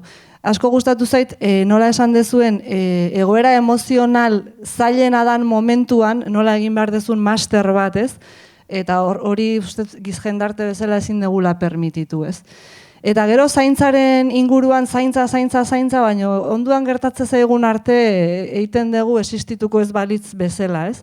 Eta denoi tokatzen zaigu zaintza egoera oso bortitzak izatea, eta horrek gure bizitza aldatzen du goitik bera. Saiatzen gea konpontzen, aldan bezala partxea jartzen, eta aurrera, ez? Hauazen aurrera. Pentsatzen jarri gabe, igual sistema dela aldatu beharko genukena, ez? Eta zaintza behar bat daukagunean, euki lasaitasun hori, lehiatilen borroka hori guztia soluzionatuta dagola, herrian gertu badaukagula norbait lagunduko diguna, asesoratuko diguna, esango diguna ze papelin behar dian, asko mareatu gabegu, eta guz zentratu, maite dugun horri eman behar dioguna ematen, ez? Eta nik askotan esaten dut, harrituta gelditzen naizela elkartetako jendeak nondik ateatzen dezuen denbora, zaintza intensibo hortaz aparte, hainbeste bilera, terapeutak elkarrizketatzen egon, papelak egin, ez dakit zuen bizitzak zenbat ordu dituen. Hori ere, eta nondik ateatzen dezuen indarra ere. Orduan, nik uste garbi gelditu dela hemen lehiatilen historia hori konpondu beharra dagoela, horre egin behar degula lana. Eta gero asko gustatu zaitere, Luis Magnola esaten duen zaintzak eraldatzen duela gure jendartea, ez? Orduan guztiontzako mundu bat behar degula sinisten badegu, badala garaia denok horren bueltan lanean hasteko, ez? erakundeak eta pertsonak. Gero horri buruz hitz egingo dut igual Zelaiekin eta Felixekin, beste debate handi bada zer nolako pertsonak, zer nolako herritarrak behar ditugun planteatzen ari gean sistema hau eusteko modukoa izan dadin, ez? Eta gaur egungo egoerak ez ote dun itzaltzen, ez, jendearen kontzientzia hori oso individualistak gea, bakoitza nahikoa daukagu gure marroiekin eta bizirauten eta prekarietatea aurre egiten eta ez, hau guztia. Gero, zaintza eta emakumeen arteko harremana Amaiak esan duna oso importantea. Zaintza betidanik existitu da, bizitza existitzetan neurrian existitzen da zaintza, beti edo ia beti emakumek egin izan dute, eta segurazki horregatik ez zaio inoiz garrantziarik eman. Zenbat etxeko langile baztertu, ignoratu, eta bakarrikan igual zaintzaren garrantziaz konturatu izan gea, falta zanean etxean zaintzailea, ez? Hori ere eztabaidatu beharko genuke horren inguruan. Eta gainontza, nik ustet, zuek baino hobeto ezinun esan, eskerrik asko, eta orain atxeden aldia jungo gea denok. Bueno, ongietorri berriro ere, orain hobeto ez, pintxoa eta gero, beste gorputzaldi bat. Saiatuko naiz asko ez hitz egiten, ze Eiderrek esan dit, txapa izan dala pixka bat, Eider? Eta, bueno, aurkeztuko dut Zelai Nikolas, egunon, Zelai? Zelai Nikolas Eskurdia, zuzenbide politikoan aditua, eta batez ere euskal zuzenbidean aritua, eta gaur egun Eusko Legebiltzarreko legelaria da. Orduan, Zelaik legeen ingurukoak azalduko dizkigu, aurkezpen batekin hasiko zara? Minutotxu bat, piztu behar du, zer pentsatzen nuen telefonoa.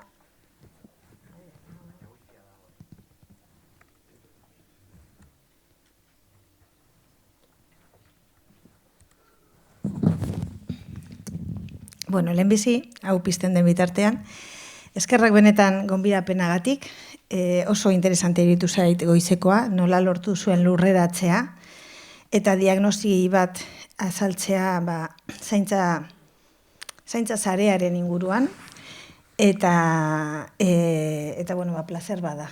Ni egia esateko, aipatu nion Amagoiari eta Leireri, nik apurragaiak legiaren ikuspegitik lantzen ditut, eta apur bat teorikoa egingo dizuet azalpena. Batez be, eta Feliziere aurratu diot, niri gustatzen zait jakitea non nagoen. Eta zeintzu dien klabeak. Klabeak eredu idealarenak, ez? Non gauden, zeintzu diren gaurko gakoak, eta noruntza joan nahi dugun. Eta horretarako prestatu dut azalpen labur bat, irudiekin, ez dut Eider saiatuko naiz ez oso txapa handia sartzen, eta gero gure arteko solasaldia uste dut izango dela berazgarriena. Ia zabaltzen dugun hau. Mentxe dago. Gobernantza hitz egitera etorri naiz, eta zuek hitz egiten zuen zareaz. Baina zaretik sistema bat osatzera, jauzi bat dago. Gauza bat da zaretzea gure artean, hobeto ala okerrago, elkarlanean aritzea, baina sistema batek eskatzen du zare hori ondo olioztatuta egotea, eragileak ondo identifikatuta egotea, bakoitzaren ardurak ondo zehaztuta egotea, eta baliabideak alik eta eraginkorren eta argien kudeatzea. Aipatu didate usurbilen ari zaretela ariketa, laborategi bezala ari zaretela lantzen, eta lehenpei hori komentatu diot interesgarri izan daitekela zuen gobernantza sistema ere aztertzea, praktikoki. Hori, ondo. Orduan, gobernantza hitz egiten dugunean, zer da hori, ez? 20. mendearen bukaeran, hasten da demokrazia liberala krisian jartzen. Gogoratuko duzu, Bigarren Mundu Gerra eta gero, Amerikanoen leloa zan, zabaldu behar dugu demokrazia mundu osora. Eta, bueno, egia da, zabaldu zen, formala, demokrazia formala, parlamentu bat egotea, gobernu bat egotea, auzitegiak, eta horrekin giza eskubideak agertu ziren nolaiteko marko teorikoa zabaltzen joan zen eta onartzen, baina demokrazia gu badakigu gauza sakonagoa dela. Demokrazian eskatzen du herritarrok erabakietan parte hartzea. Eta hori ez da hain erraza. Ez da bakarrik formalki izatea eskubideak zerrendatuta, edo zergak ordaintzea, hori bada demokrazia, edo parlamentuak egotea, edo gobernu bat egotea, bozkatzen duguna eta ordezkariak dituguna, zer gehiago da. Eta demokraziaren krisia sortzen da, azten direlako zalantzen, ni herritarra baldin banaiz, eta erabakiak hartu behar baldin baditut, baina nik ez ditut hartzen. Eta agertzen da feminismoa, eta agertzen da parte hartzearen dinamika osoa, eta hori heltzen da gobernuetara. Azten dira konturatzen gobernuak, baliabideak behar dituztela, baliabideak nondik aterako dira, enpresetatik, bai, zergetatik, baina herritarrok ere, zergak ordaindu behar ditugula. Eta guk zergak ordaintzen baldin baditugu, exigentzia ere egin ahal izango dugu gure erakundei. Eta hori berria da, hori 20. mendeko ekarpen bat da. Orduan, baliabideak publikoak izan behar dira, hori ja gobernuak konturatzen ari dira, eta konturatu ziren, zirela gai gizarteak zituen behar guztiei erantzuteko. Eta orduan, demokrazia hasierakoa zela goitiberakoa, ordezkariek agintzen zuten, guk 4 urte bero aukeratzen ditugu, eta ezin dugu txintik esan, zaiek dire gure ordezkariak. Hori ja, krisian sartzen da, eta gainera, lotzen da globalizazioarekin. Eta globalizazioan hasten dira, interakzioak ugaritzen, komplikatzen, herri garatzeko bidean zeuden herrientzako oso aberatza izan zen, lortzen zuten bere produktu ateratzea, baina gero bere barruko sistemaetan ere banak eta esan oso ekitatiboa, komplikatzen da, baina gaur egun, ja munduaren irudi badaukagu. Gau badakigu zer gertatzen ari da Ukrainian, eta gainera badakigu bi potentzien arteko lehia dela, eta daukagu ja pentsamendu global bat garatua, eta gure seme-alabek ikasten dute hemenetan, espero dut lanera ez joan behar izatea oso urruti, eta Euskal Herria itzultzeko gaitasuna izatea, baina normala da Erasmus egitea, eta gaina ondo ikusten da, garatzen da gaitasun hori. Eta gobernuek, esate dute, egia baldin bada, herritarron baliabideak behar ditugula, enpresen baliabideak behar ditugula, eta gu bakarrik ezin dugula, bermatu gizarteak dituen behar guztiak, igual hasi beharko gara partekatzen gobernua.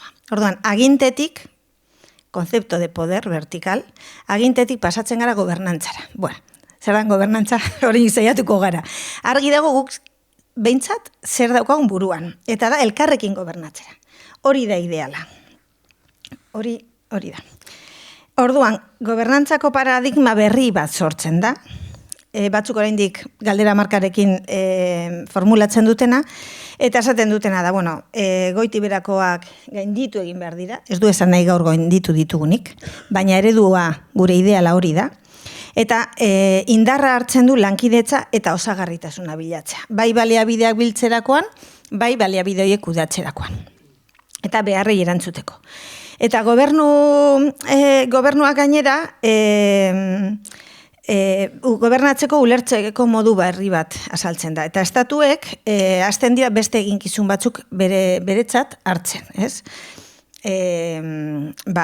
Ulertzen dute gizartea antolatuarekin lan egin behar dela, eta harremanak kudeatu behar ditela. Eta esparru bat sortu behar dela, harreman horiek orekatuak izan daitezen. Gobernantza, eta ni erakundeen ikuspegitik hitz egingo dut, jakiteko noraino sartu da hori, ez? Nazio Europar Batasunan 2001 urtean liburu bat egin zen, eta liburu horretan hitz egiten da ari garela boterean erabileraz. Eta arauak, prozesuak eta portaerek osatzen dutela boterea. Ez da pertsona bat agintzen duela. Ez da lehendakariak edo sailburu batek, baizik eta da sistema batek sortzen dituen arauak, prozesuak eta portaerak.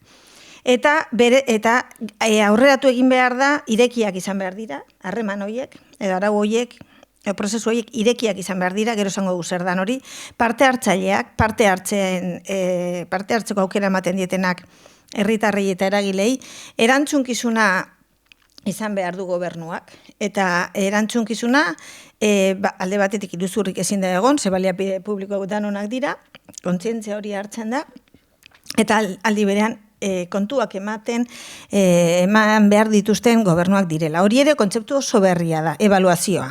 Oraindik gurean ere asko daukaguna garatzeko, ez? Eta eraginkortasuna eta koherentzia ikuspegiak, ez? Baina ez bakarrik Europar Batasunean, nazio batuan ere. Nazio batuan, Europar Batasunean hor ikusten zu ekonomi gorantza, ez? Hauskunde prozesua, beti irabazten, beti baliabide gehiago sortzen, eta hori da, dagoen zer paradigma, dagoen ulermena, ez? Ekonomian ulertzeko modua. Eta Europar Batasunean argi eta garbi askatasun ekonomikoak bideratzeko eremu bezala. Baina nazio batuan, 2000 urtetik aurrera egiten da oso prozesu interesantea, ODS-ak, helburu eta nazio batuak egiten du gobernantza demokratikoa, horra gertzen da kontzeptu bat, gobernantza demokratikoa. Eta gobernantza, ez da bakarrik gobernantza, da gobernantza demokratikoa. Eta gobernantza demokratikoa lotzen da gobernu onarekin. Eta ja irudikatzen dute, mundu mailan.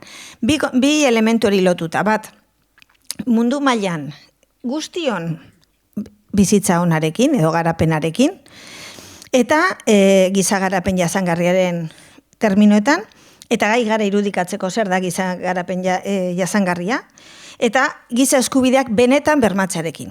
Osa, 20. mendera arte, badakizue zein bat eskubide karta idatzi egin ziren, baina beti formalki. Baina falta da, eta hori da gaur egungo demokraziaek daukaten, edo daukagun, erronkarik handiena da, eskubide bat aitortu bai, baina gero hori posible izan behar da bermatzea, ez? Eta orduan hor, eskatzen zaie gobernuei, gobernuan dabiltzanei gardenak izatea, hau da, informazioa partekatu egin behar da. Eta partekatu behar da modu aktibo batean. Hau da, jakin behar dugu erakunde horren nork osatzen duen, nortzu dituen ardurak. Lan egiten dituzten dokumentuak egon behar dira eskura. Eta izan behar da alik eta transparentziak, batez be 2008ko krisia eta gero, ze krisi finanzieroaren parte handi bat izan zen gardentasuneza, egon zala, eta hor, ematen zaio beste bultzada bat. 2019 dauka Espainiak lege bat, eta horren bitartez ere, erakundek behartuta haude, hor ikusiko dituzue web horrian, sartzen zara, batzuko beto, beste batzuko okerrago, baina jartzen da, nortzu diren arduradunak, zail bakoitzaren ardurak, jakiteko, eta ni nora joan behar dut, hor, agertzen da, eta behartuta daude horretara, ez? Baina horretan oraindik asko daukagu egiteko. Lehengo gunean Julen Arzuagak sailburuari, Erkoreka sailburuari esaten zion. Eskatu dituela hainbat agiri segurtasunan inguruan eta parlamentario bati etorri zaizkiola belztuta, ez? Orduan, gauza bada ideala, beste gauza da oraindik non gauden, ez? Ardurak hartu behar direla eta horrek ondoriak izan behar dituela, kontuak ebaluazioaren kontzeptu hori oso importantea da, jakiteko gizarteak noraino betetzen dituzten esaten dutena, eta ez bakarrik hori, ez bakarrik kargu hartzeko, baizik eta jakiteko ere gizarte bezala non ari garen aurreatzen, eta non ditugun oraindik ez aurreatzeko elementuak. Eta parte hartzearena, baina gero agertzen da galdera, ez nola parte hartu, ez? Hori gure eskun beti gaude, parte hartu behar dugu buru jabetza prozesuan eta elkartzen gara aldardiekin eta ez batek, denek esaten digute, bai, baina hori nola egiten da. Ez? Eta hor badaukagu galdera marka handi bat. Eta gero oso garrantzitsua esaten du, erantzuteko gaitasuna izan behar dut erakundek. Beharrei erantzuteko gaitasuna, ez bakarrik teorian, ez goi mailan, ez? Orduan, horra gertzen zaigun kontzeptu bat, gobernantza zertarako, ez? Eta, ekarri dizuet gobernantzari buruz badira definizio asko, baina nik bat ekarri zuet. Hitz egiten duena gaitasunari buruz. Nik uste kontzeptu hori importantea da.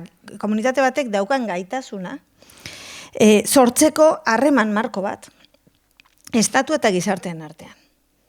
Eta horren bitartez berritu egiten da. Berritu egiten da agintzeko zuzendaritza politikoa, agintzeko moduak eta politika publikoak kudeatzeko moduak. Guk eskatu aldugu Orain artekoak ez du funtzionatzen, nahi dugu berria. Eta nahi dugu gobernantzaren marko horretan, ja Europan eta mundu mailan hau esaten ari dira, guk ere eskatu aldugu aldaketa hori. Eta komunikatzeko forma berriak, ez? Bale, hor, esan dezakegu horrekin dano gaudela, ados? Zela iberduz ez berririk esan. Hori badakigu danok, bale. Kontua da, gobernantzaz instituzionalki hitz egiten denean, hasten zaizkiolaia kolorea jartzen, eta hoia da, eztabaidagarria dena. Europak hitz egiten du gobernantza irekiaz. Mundu mailan hitz egiten da gobernantza irekiaz. Orain hasi gara parlamentu irekiaz hitz egiten, oso interesantea. Baina oso berria da guretzako. Azken 10 urteetako eztabaida bat da. Bueno, eta gobernantza irekiarekin zer printzipio jasotzen du, ze konpromisoak hartzen dira erakundetatik gardenak izatera, parte hartzea sustatzera, ez dut esaten nola, lankidetza, hori oso interesantea da, boterea partekatu behar da gizartearekin eta gizarte eragilekin, merkatuarekin ere bai, bidekiaren arabera. Merkatuan eragiten ari diren enpresekin, kapitalarekin, diru funtsekin. Malgutasuna, kontzeptu hori ere agertzen da, lehen esaten genuen ez dira bat ere malguak. Gobernantza irekia nahi duen gobernu batek, eta jaurlaritzak esate baterako programa berezi badauka gobernantza irekian, malgua izan behar du, bere printzipioa bezala jaso du, iruzirrigabekoa, eta gaina kontu ematen dakiena. Hori da, gobernantza irekian nik esango nuke horraino heldu direla. Gutxi gora bera gure erakundeak ere hortxe badaude, bide horretan. Gero ere, agertzen da zuek asko erabiltzen zuen kontzeptu bat, saretzea. Gobernuak sare bidez antolatzea. Sare bidez antolatzea ekosistema guztia. Hau da, gizarte horretan eragile diren guztien, dituzten beharren, dituzte baliabideak eskaintzeko aukera daukatenen, guztien saretzea.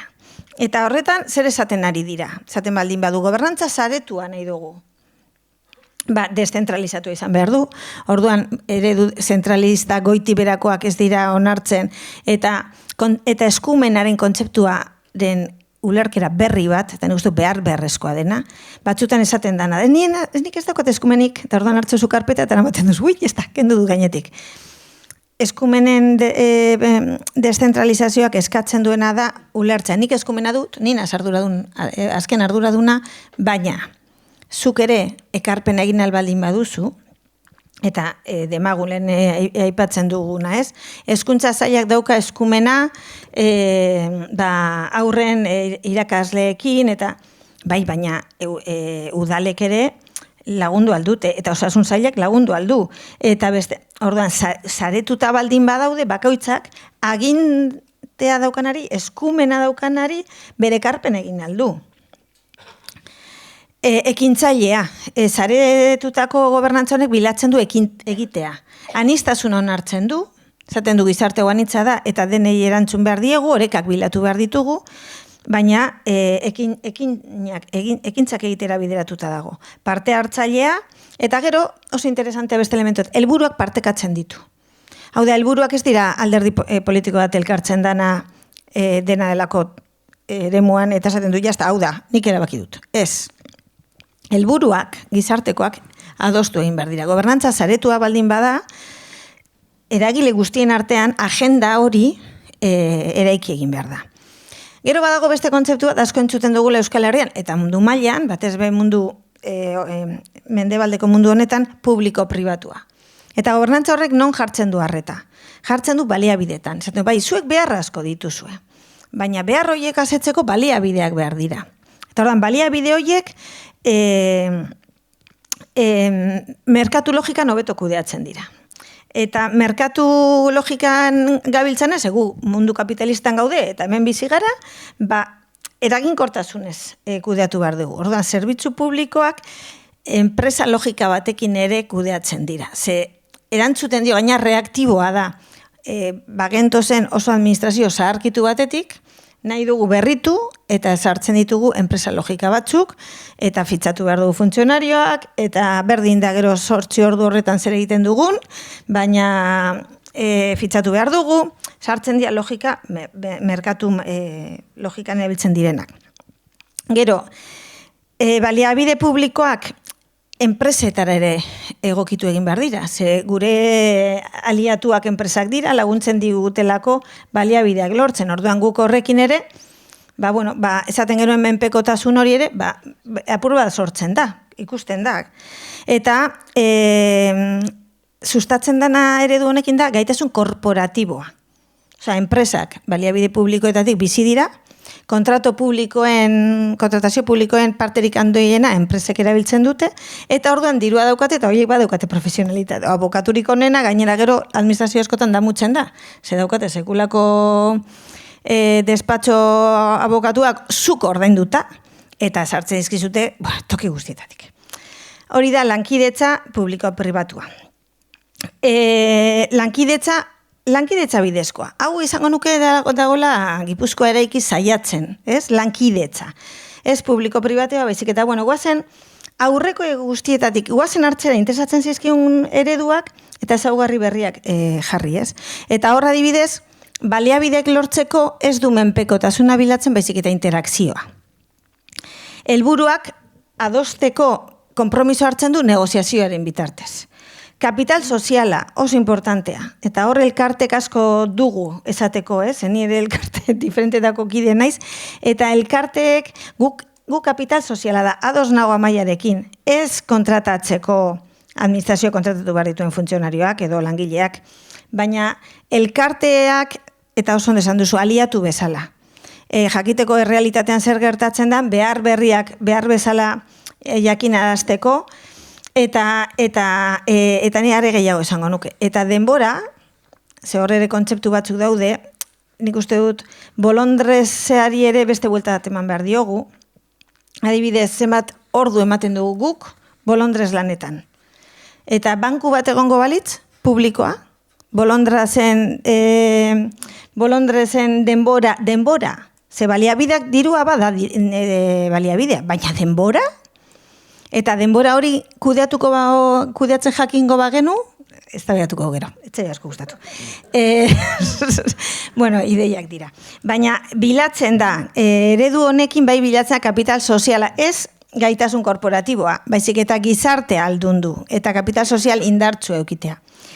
Lankidetza eta eraginkortasuna, ardura partekatua, onartzen du konplexutasuna, teknik uste hori oso kontzeptu berria dela guretzako, eta oso importantea da, gauzak ez dira zuri edo beltz.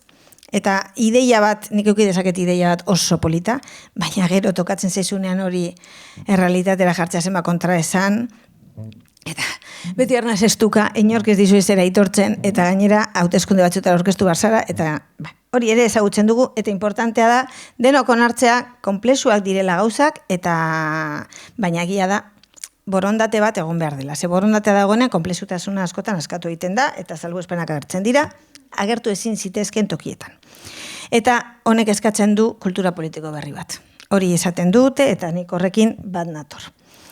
Eta azkenik, hau da nik kutxunena daukadana, ideal bezala, niretzat onuntza abiatu beharko ginateke argi eta garbi, baina, onartzen dut oraindik ideal badala.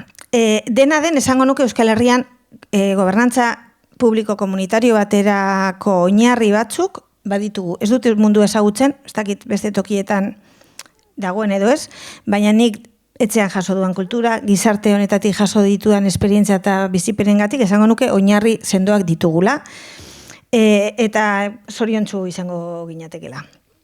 Eredu honek egiten duela komunitatea jartzen du. Ez pertsona, komunitatea. Komunitatea erdigunean, eta gizarten premiei erantzuten die. Hori da bere helburua. Orduan, ez da dirua irabaztea, ez da aberatsa izatea, ez da dauden beharrak, danonak dira, komunitateak dira, eta horien artean horiek kudeatzeko ardura konpartitua da. Parte hartze aktiboa, zenik askotan entzuten dut azken bola honetan, guri esaten digute gure eskukoei, bai, parte hartza baina nola? Eta esaten dute, entzute aktiboa, legombre, entzute aktiboa bai, baina nik erabakietan ere parte hartu nahi dut, eta tresnagoa daude herritarrak erabakietan parte hartzeko, galdeketak, hori ikusi dugu Eskozian, esan dietela, ezin dutela erabaki hori iruditu zait, ulertezina, nire demokrazia kontzeptuan. Baina badaude tresnak, eta gainera batzuk oso eraginkorrak edo erabakitzeko almen zuzen emati zutenak, eta beste batzuk,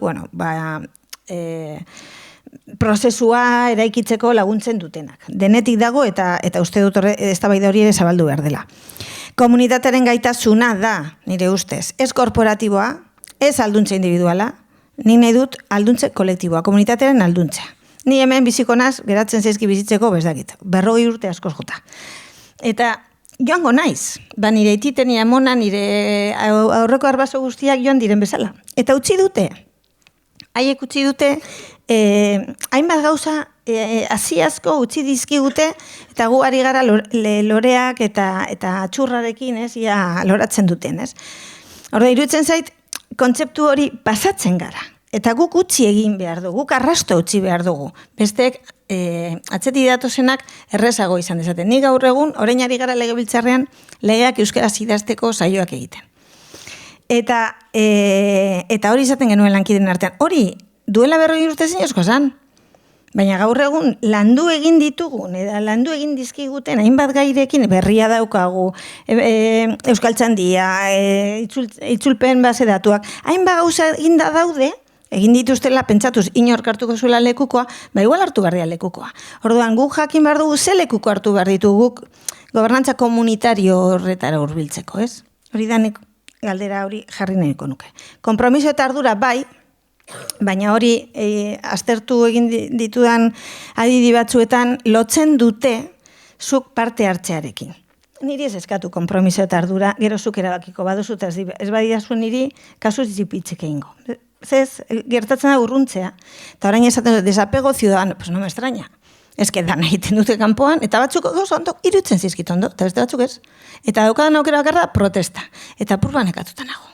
Osea, protesta ondo dago, egin behar dugu, ez dago beste remediorik, baina gizarte demokratiko batek euki beharko luke aukera, jendeak dituen arrazoizko beharrak, arrazoizko kesak, bideratuta modu logike baten eta ez gertatzeko ez, lehiatela bakar hori agertu beharko litzatekela, alegia.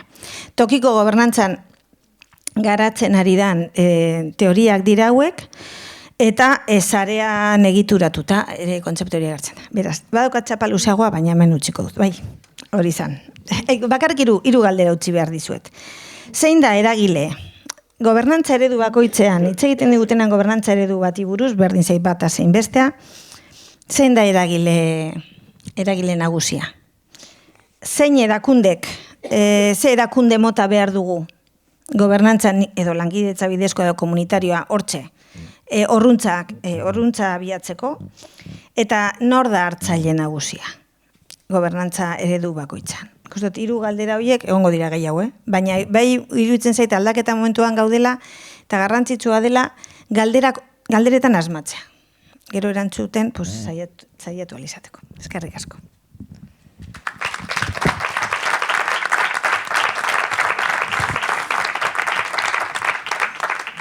Bueno, mila esker. Zelai, sistema publiko komunitarioa esan dezu, eta horri buruz zaituzea. Felix, zuri sistema publiko komunitarioa esan da, zer datorkizu burura? Bueno, niri Zelaiko ondo esplikatu duen logika horretan, burura datorkidan lehengo gauza da lehen esan dugun heinean, artxipielagoa eta mataza hori hautsin behar ditugula. Eta hori behar degula hasieran Peiok esan duen ideia bati helduta, ez? Pertsona bakoitzak behar ezberdinak dituela. Eta bide horretan, osatu ditugula sistema batzuk erdigunean izan dutenak administrazioaren beharretatik eraiki ditugula. Eta desereiki egin behar degula logika hori, eta jarri behar degun erdigunean dala pertsonaren beharrak. Eta beraz, pertsonaren beharretatik eraikitako sistema batek behar duela toki mailatik beste modu batetan eraikiko den logika bat. Eta nik uste dut goitik behera aldaketak lehen ere eta horrekoan hitz egiten egon ginen bezala, mantxoak diren enean beti gorako prozesuak ere martxan jarri behar direla toki mailan. Eta uste dut horretan publiko komunitarioak eta komunitatearen paperak ere badaukala zentzu bat.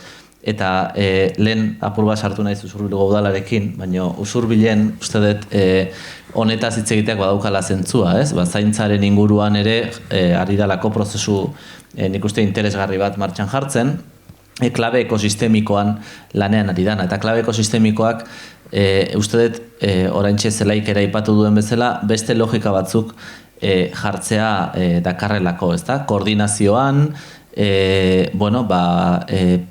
arreta moduak berpentsatzen pertsona erdigunean jarri behar balin badegu eta lehiatila bakarrerentzko prozesu hori egin behar balin badegu, nola koordinatu behar gera profesionalak hori horrela izan dadin, nola egin behar dugu koordinazioa gizarte zerbitzuen eta osakidetzaren artean arreta bakar eta lehengo hori bermatu dezagun, nola eraldatu behar ditugu zerbitzuak, ze ez da bakarrik arreta eraldatzea, da zerbitzuak eraldatzea baita ere, eta beraz, pentsatzen ditugun zerbitzu berrietan, eta adibidez hemen oraintxe adinekoentzako egoitza berri bat ari da eraikitzen, ez? Baina egoitza berri horretan nolakoak izango dira unitateak, nolakoak izango dira gelak, nolakoak izango da lurra, ze arreta jarriko diogu, eta hori diferentea da, ez? Baina era berean, eta gauza bera, izan barko da, pentsatzen ditugun zerbitzu guztiekin, ez? Hori dalako pertsona erdigunean jartzea. Eta pertsona erdigunean jartze horrekin, eta elementu guzti horiekin, galdera da publiko komunitarioan ze paper daukan komunitateak. Eta zein den komunitatea, ez? Eta ni hortan oso Martin Zúñigaren jarraitzailea naiz, Martin Zúñigak oso tesi polita egin zuen komunitatearen paperaz, eta Martinek esaten zuen komunitatea ez da hirugarren sektorea, komunitatea ez dira elkarteak. Komunitatea da sare solidario eta inongo interesi gabe sortzen den hori. Claro, eta hori oso polita da esaten, baina oso zaila da artikulatzen. Ze egia da lankidetza honetan eta lankidetza modu hauetan, eta nik uste Gipuzkoan ere sortzen jundirela lankidetza modu horiek, ez? Etorkizun eraikizen bitartez eta beste programa batzuen bitartez sortzen dira erakunde publiko eta hirugarren sektore erakunde publiko eta elkarteen arteko lankidetzak, baina nola integratzen ditugu horretan sare solidarioak, eta nola usten dugu lehen ere Amaiak esan duen elementu bat denbora guztian, ez, zaintza lanetan daudenak emakumeak izatea. Ez, Hernanin oso esperientzia polita egiten ari dira, ez? Hernani burujaberen logikan gero zaintza sareak egituratzen. Aurkeztu diren voluntarioen 95%, 60 urtetik gorako emakumea dira. Azkenean, komunitatea sustatzen balin badegu bide horretan, logika berdinetan sartuko gera. Orduan, komunitatea bat hartu behar dugu, eta ja bukatuko detola dialogo pixka gehiago egiteko, komunitatea zer da, eta komunitatea sustengatzeko, uste behar degula ere, hori bideratuko duen norbait. Edo hori bideratzea, ze gaur egun bera bakarrik komunitatea nik uste ez dela sortzen. Hortik ingo izut urrengo galdera, ez? Komunitatea pertsonek osatzen dute, herritarrek, claro, planteatzen nahi zeaten gauza hau guztia oso ideala eta oso polita da, baina zer nolako herritarrak eskatzen ditu? Ia, zer nolako herritarrak, herritar aldunduak, baina herritar aldunduak ez dira berez sortuko. Orduan, jakin behar dugu, herritar aldunduak lortzeko zein aliatu ditugu, hezkuntza lehen aipatu dugu. Atzo irakasle batekin egon nintzen, eta berak aipatzen zuen, ez? Ze polita den eskolan orain erabiltzen dute gatazka konpontzeko belarria eta ahoa. Eta orduan gatazka sortzen danean, jezartzen da bat, eta kontatzen du, eta besteak erantzuten dio, eta umeek, txikitsuak, 8 urteko, harritutan nagoela, zelan, esaten dion batak besteari, eske gaizki sentitu naiz. Ez naz konturatu. Hori nire garaian etzan egiten. Orduan, nik uste dut, hezkuntzak sortuko ditu, eta gero, zergatik ez dira egiten programak gizarte alduntzeko? Zergatik gure esku hor dago dinot, edo zuek bizipoza bezala, eta laguntza apur batekin, auzo herri egiten dugu kultura demokratikoen arteko ariketak. Uste feminismoa dabilela horretan egiten. Herritar aldunduak mundu kapitalista individualista honetan, ez dira sortuko berez. Eta egia da inertzia asko dago, eta gizonak, eta emakumeak ere bai, baina gizonek bereziki privilegio asko dituzte, eta nola geizte dituzu privilegio egitetik. Ez badago ariketa, lanketa bat, eta empatia lan batzuk, jendea, edo egokitzen, tokatzen zaizu, zaintza momentu bat orduan ikasten dugu danok asko, nik uste dut, Edo eta ez baditugu aprobetxatzen modu sistematiko batean horiek, nola sortuko ditugu, behar ditugun herritarrak. Hitz egiten ari garena, nik eraldatzailea aipatzen nuen, eta Mari Zubiak esaten ziren zela iraultza bat. Osea, hemen behar da iraultza bat azpitik, bera. Eta iraultza gaizki ikusia dago, ez? Baina ez dakit nola deitu, baina herritarro kontzientzia hartu behar dugu, lehen Amaiak esaten zuen, zergatik elkartetan bakarrik daude arazoak dituzten pertsonak. Zergatik ez nago ni laguntzen, eta umeak ditugunok, nik lan egin dut, ikasi dut, masterra egin dut, eta jendeak esatzen, nola egin duzu? Ba, nik sekulako sarea daukadalako atzean. Izekoak, danak, gizonek ere bai, Osea, bikotea, bestea, aita, danek parte hartzeute komunitatean. Eta seme-alabek ikusi dute hori, eta orain ikusi ditut berain jarrerak oso aldunduak, nituenak nire garaio, nahiko aldunduak, baina ikusi dutelako, transmisioa gertatzen nahi delako. Baina hori da egiten etxe askotan. Niretzako klabea gehiago dago beharraren identifikazioan. Osea, nire ustez, gizarte honek behar bat ikusten duenean, badago gauzak sortzeko kapazitatea. Zer gertatu zen pandemian zaintza sareekin? Ez ziren sortu, gazteak ez ziren mobilizatu behar bati erantzun bat emateko. Jendea ez da mobilizatzen egunero eta gauero sukaldean egoten, janariak ematen, ez dakizen bat, nik Donostian ezagutzen ditut Aldezarrean eta egian garai batean, eta ez dago behar baten inguruan, zer gertatzen zaigu zaintzarekin askotan? Ez degula behar bezala identifikatzen. Kostatu egiten zaigula, kostatzen zaigulako gure burua zaurgarri identifikatzea. Eta beraz, benetan, gizarte bezala, eta ez detukatzen alduntzea beharrezkoa danik, baino behar dugu, denok zaintza identifikatzen dugun hori, gure buruarengan ere identifikatu. Eta horrek eramango gaitu gero, hurrengo pausua ematera. Nik esango nuke. Azkenean, beharraren identifikazio horrek egiten du solidaritza sarea martxan jartzea. Eta horretan, uste dut elkartek egiten dezuten lan ezinbestekoa dela, eta ze horrek egiten du baita ere sozializazio hori martxan jartzea. Eta horrek laguntzen du jende asko mobilizatzea eta esatea, eskemen behar badago. Baina norberatik ere hasi behar da, ez? Zaurgarritasunaren definizio horretatik. Eta hori kostatzen zaigu, ez? Kalean erotzen balin bagera, eta naiz eta kriston mina eduki, parrato eskatzen digu norbeiti laguntzen. Ez, ondo nago, eta gero juten gera hor errenka, ez? Ezak izen badenbora, mina hartu degulako. Kostatzen zaigu onartzea. Elkar dependientea gerala, laguntza behar degula. Eta hori dago nik uste askotan guzti horren atzean, ez? Hor, baina beste gauza gehituko nuke, bai. Ados, erabat. Baina ze gaitasuna daukan gizarte honek, beste albo bat ere begiratzeko. Eta hori harrigarria da. Niri harritzeko, ez dakit, empatia lanketa falta, ez dakit, nire psikologa ez dakit. Baina iruditzen zait, beharra norberarena ikusteaz gain, hori landu egin behar dela. Eta justo, etortzen zaizkigun mezuak, ez dira beharrarenak, dira neska politarenak, edo gizon indart.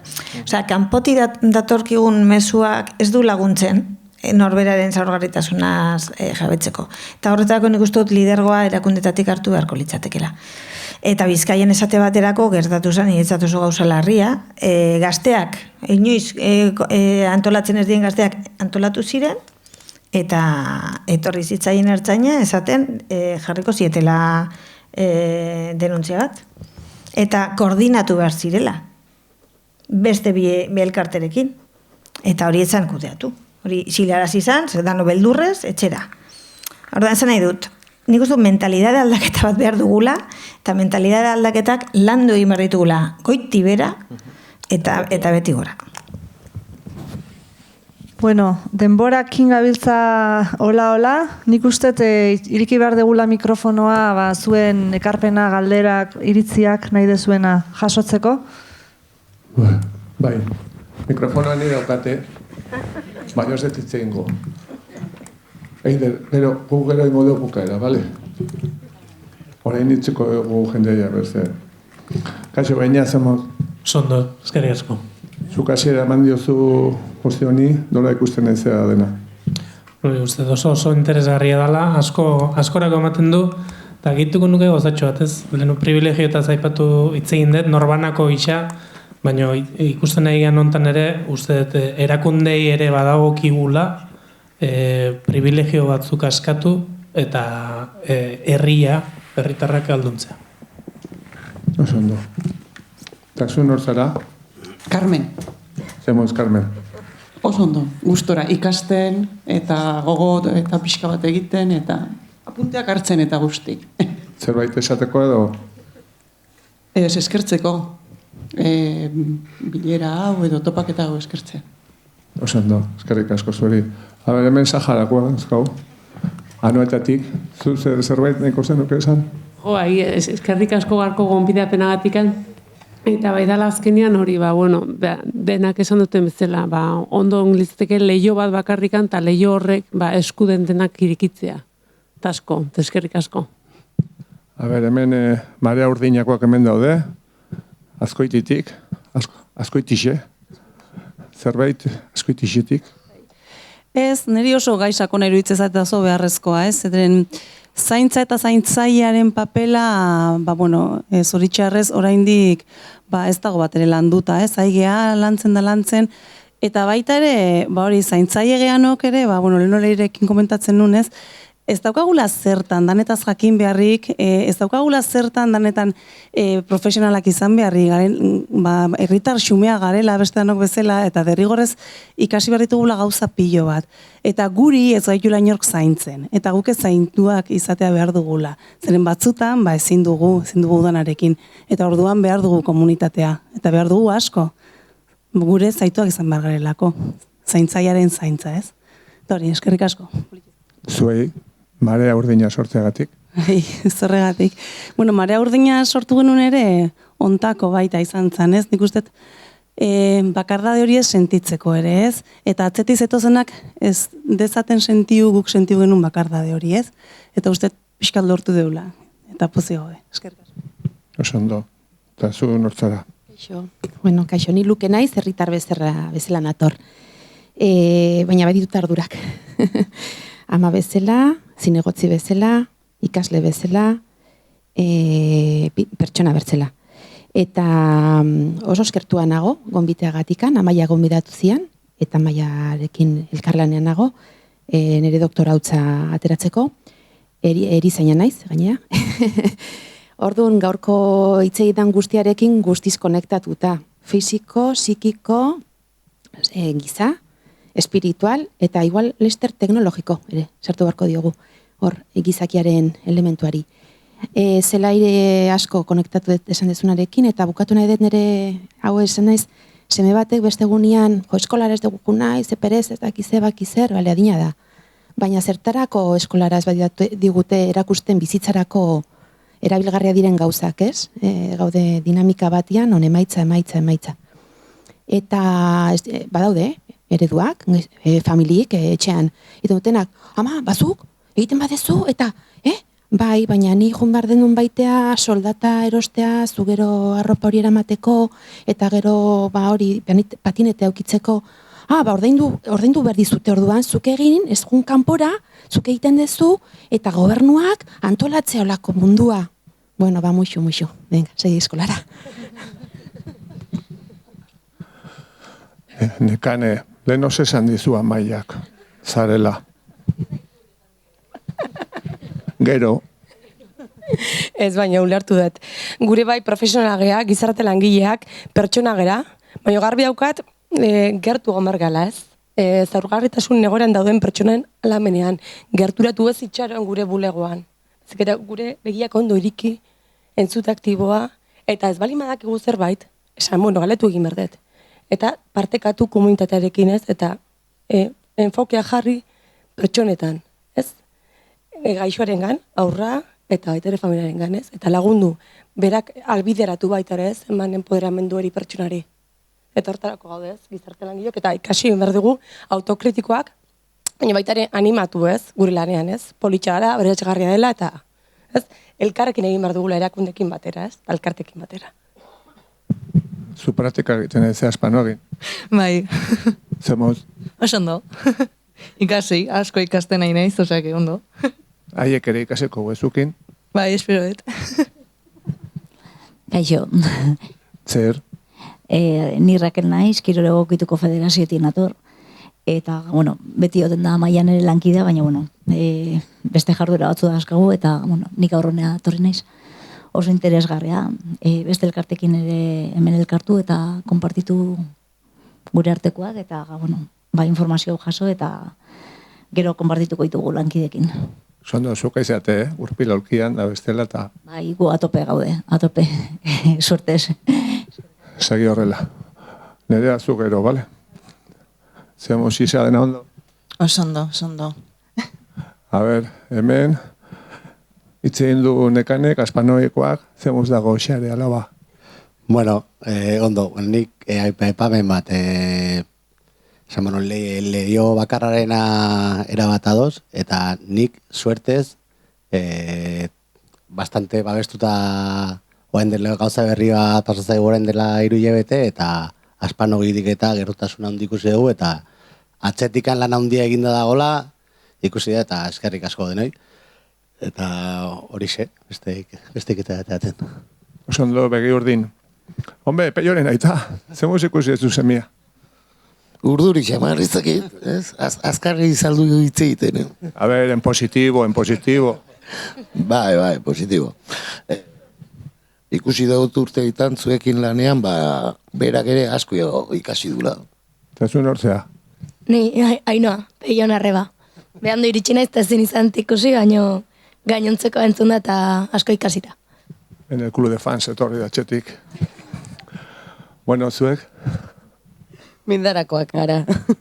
Zemo, ondo? Ondo, oso interesgarria, etxera joten gara pentsatzen, atiateian gai politekin, eta mi esker, gonbidapenagatik. Eider ere mindarakoa da, ez? Bai, bai. La prota. Luisma, Aitor, ondo, Bai, nik galdera biditut. Bata mairako eta beste bat biziposako entzat. Maikoei nik galdetuko nizueke, Elena aipatu da gizonok zelako privilegioak ditugun eta nola egin beharko genuken eraldaketa bat, gure privilegioak bertan bera utzi eta besteak, ez? Eta momentu honetan eta gai honetaz hitz egin da, nik uste dut legeak egiten dituztenak eta arauak egiten dituztenak, hain zuzen ere politikoek, gehienak gizonezkoak, beraiek ere nolabait dauden tokian privilegiatu batzuk dira eta horrela bizi dira. Ikusten aldituzue zuek gaur egungo politikoak zer komunitario horretarako bidean, hori mairako. Eta biziposako entzat, nik lehen ez dut ez? Erresa, Ez, lehen aipatu dugu eta zu Felizek bota duzu hori zelan da erdi mailako erakunde horiek, hau da, batzordeak edo ez dakit nola, kontseiluak bai. Kontseiluetan parte hartu edo ez, elkarteak eta hor eztabaida sakona izango litzateke ez. Hau da, biziposan gauden elkarteak, bueno, batzuk handiagoak dira, baina gehienak txikiak gara. Eta nik ez dut ikusten geure burua hor kontseilu horietan. Biziposa izan daiteke kontseilu horretan elkarte guztion ordezkari? Ni bigarren ezin dut erantzun, baina politikarien inguruan. Nik uste politikan toki guztietan bezala denetatik dagoela. Baina nik trato desente daukat, batez ere Gipuzkoan, baina beste lurraldetan ere udal eta foru mailako politikariekin, eta nik esango nuke, baietz, sensibilidaderi badagoela. Alderdi diferenteetan gainera. Egun behintzat dagoen jendearen artean. Denetatik dago, toki guztietan bezala, baina uste dut gainera badagoela sensibilidade bat elkarrekin lan egiteko. Alderdia zein delarik ere. Eta Elena aipatu ditudan ekimen horiek erakusten ari direla borondate hori benetakoa dela. Gero horrek behar ditu goitik berako eraldaketak baita ere. Eta esango nuke legea aldatzeko kontuetan adibidez, hor bai esan dezaket ez dagoela inongo borondaterik kontuetan. Nik ez ikusten. Nik hor ez ikusten. Baina beti gorako prozesuetan, bai udal mailan eta bai foru mailan, nik hor bai iruditzen zait, badaudela bidea egiteko prest, toki ezberdinetatik. Edo bentsat, gu egiten ari geran azterketatik, lehen zelaik esan duen tokiko gobernantza horren azterketatik, eta gu horretan ari gera, udal ezberdinetan eta foru aldundiarekin, esango nuke baietz. Legebiltzarrean ikusten da? A ber, guk buruan dagoen gobernantza komunitari hori oso urruti dago. Momentu honetan, ez du esan nahi, azkartzeko biderik ez dagoenik. Nik, zuk esan duzuna, ez badago lege bat aldatzeko borondaterik, hori ja oso adierazgarria da. Baina nola egiten dugu eztabaida izan dadila lege bat aldatu behar dugula? Orduan ikusiko dugu alderdiek zenolako lehiaketa bakarreko ideia hori oso potentea da. Eta politikaren ardura da nire ustez. Lehiatila. Lehiatela, ez esan dut. Euskala. Zegoai lehiaketa da, baina. Lehiatila bakarren ideia oso grafikoa da, oso argia da, eta atxikimendu asko biltzen duen ideia. Arduradun politikoen denen ardura da, hori atzeko sistema osoaz eratzea. Orduan, hauteskundeak datoz, eta da momentua herritarrek ere eskatzeko alderdi guztiei gai hau mai gainean jar dezaten. Eusko Ikaskuntzak 24. urtean kongresu bat egin nahi du. Izan daiteke momentu bat esateko nahi du horren inguruan deliberatu sozialki. Hoie dira askartzeko bideak ditugunak. Gaur egun ez badago presio sozialik, alderdiek ez da erreza. Aldatu egin behar da. Daukagun sistema instituzionala oso sendoa dena, baina nire ustez ez dagoena ondo liostatuta gai hauei begira, eta baliabideak inoiz ez dira izango nahikoak. Eta hor pentsatu beharko da, edo zergak igotzen dira, bitu, ze eztabaida korapilatsua dan. Baina hori ez badugu irudikatzen, eta ez badaukagu paper batean, honek kostatzen du, isa. Zenbat daukagu? Zenbat ipertzen du jaularitzak? Zergatik jaularitzak eta foru aldundiak ez dira ados jartzen, helburuak negoziatzen eta horren inguruan kontuak ematen. Zergatik ez dago toki erakundeen politika publikoen kontseilua eratuta? Lile 2017ko legea oraindik hor jasotzen da. Sortzen da bertan ez dago eratuta. Ebaluazioko politikarik orain hasi dira. Baina ebaluazioa beldurra ematen die. Segia da. Orduan, agertzen da, non gauden, non ez gauden. Orduan, ez da erreza. Baina, nik uste gizarteak demokratikoa garen enean, eta aldunduak, gero eta aldunduago gauden enean, bai toki erakundeek egiten dituzuen esperimentu laborategitatik, bai akademiatik, dauden gogoetatik. Hor, bultzatu egin behar dugu. Eta... Nik apostu bat egingo dut. Gizarte zerbitzuetan 3 lege daramatzagu erkidegoan. Lehenengoa 82an, bigarrena 96an, 14 urte. Hurrengoa 2008an, 12 urte. 2008tik pasa dira beste 14 urte, okerrez banago. Nere apostua da hurrengo legealdian, 24ean hasiko da horretan, tokatzen dala eztabaida hau irekitzea. Eta zelaik esan duen bezala, hor behar dala gizarte presioa, behar da akademiatik ere batzuk denbora daramaguna hola xirimiria, ja faltan botatzen dugun xirimiri hori bezala, ez? Aspaldian ikusi ez dugun xirimiri hori bezala hor egiten jarraitzea, eta uste dut hor irekiko dela hori. Eta irekitzen balin bada, hemen atera diren ideia horiek bat egon behar dira. Osea, trantsizio bat egin behar dugu gizarte zerbitzuen sistematik zaintza sistemara. Eta hor behar dugu lehen arreta bateratu bat inongo zalantzari gabe. Oso ondo, Feli, zure apostua arrietaz jarraituko dugu, eta ea zelaiak zabaltzeko gai garen. Bueno, zuek zareak egiten, joan zate Senegalean, Hori da. Bueno, gauza asko aipatuko alko ginunez, baina irasuko nuke ez, igual askotan Senegal, ero Afrikan inguruan berbaitzen dugunean, herrialde azpigaratu bezala ero izendatzen dituztela ez, baina igual gai honetan ez komunitate sentimendu ero komunitate horretan oso aurreratuta dare ez. Eta orduan gu, elkartruke honetan basaiatzen hori balorian jartzen ez, eta horretik ikasten. Badaukagu zer ikasia, Afrikatik. Hori da, asko. Zer esan nahi du nanka-nanka? Pixkanaka. Eta teranga? Ba, herria begitxua, ero harrera honetzen da benak. Teranga da Senegal. Guztiz. Harrera beso zabalik egiten duen herria. Jo, herri baten izena, hoi izatea, asko esaten du herri horretaz, ez? Bueno, zu, maskariakin, baina zerbait esateko, ez, lasai.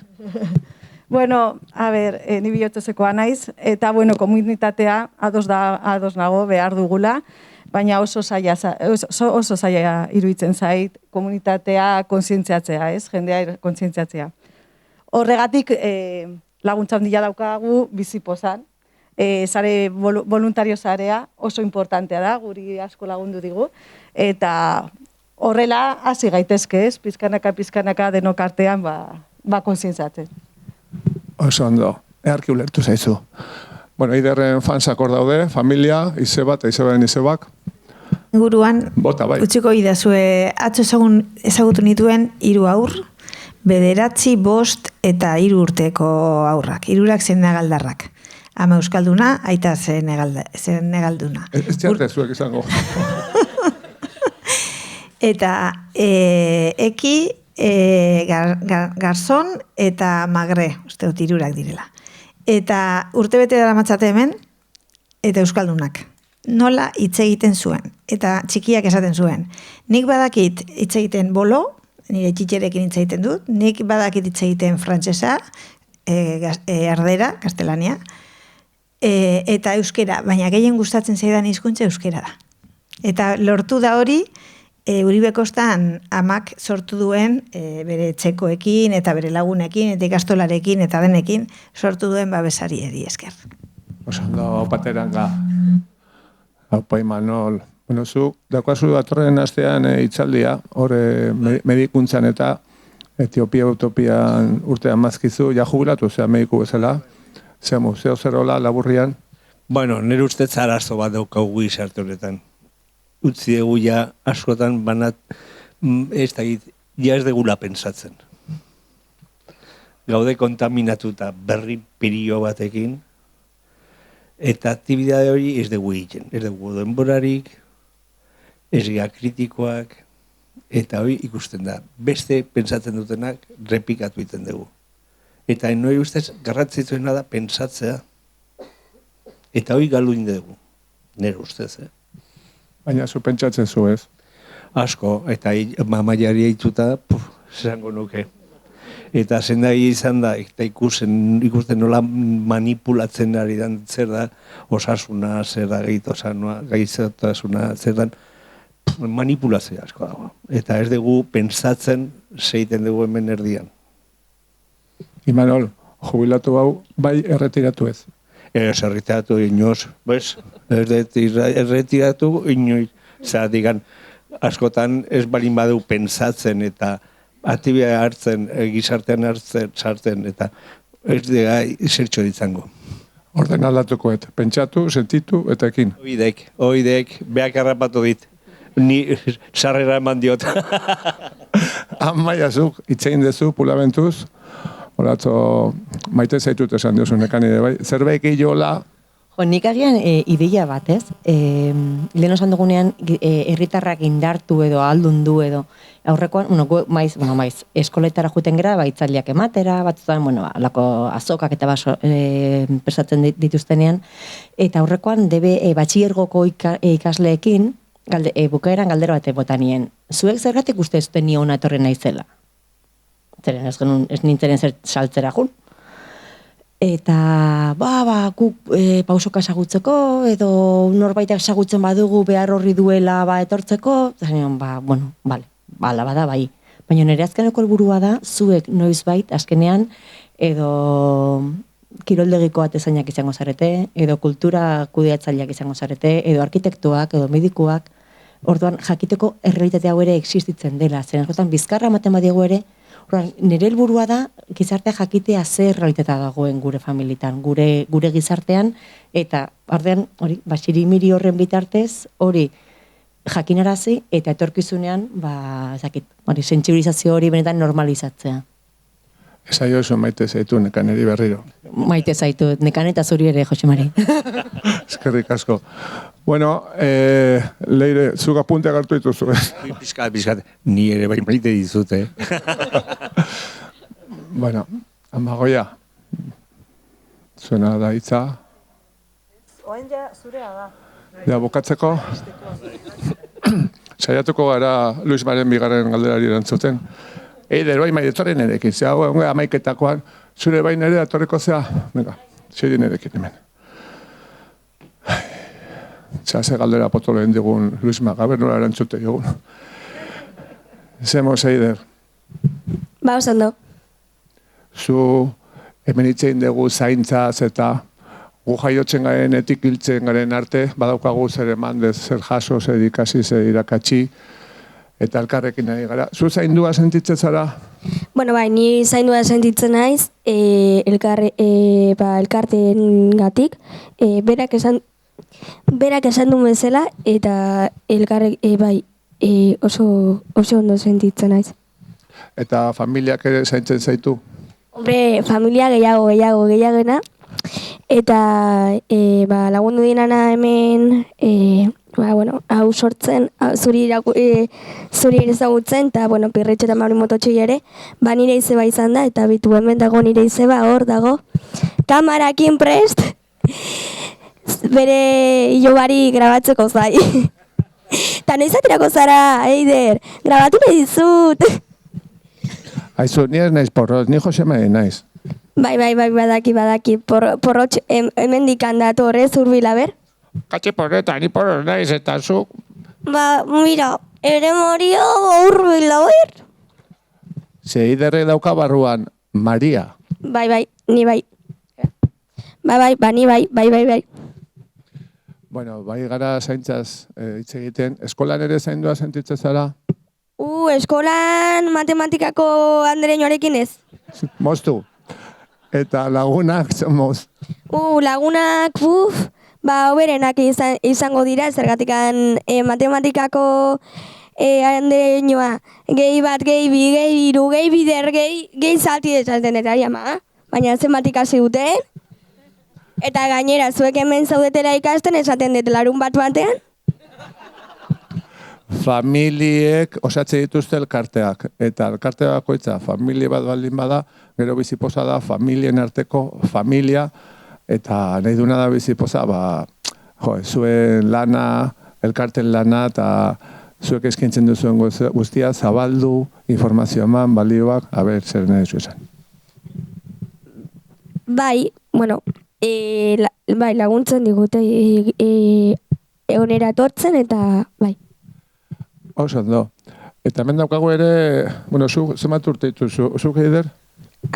Ni 13, eta zu Jose Mari? Nik horrela, eta bilar horrela, eta horrengoan horrela, aukeratu iten dut. Venga, porrotxek ez, Jose Mari, venga, serio. Zu zemat urte dituzu? Eiderrek 13 eta nik 14. Noiz hasi zinean San Filipon voluntariotzan?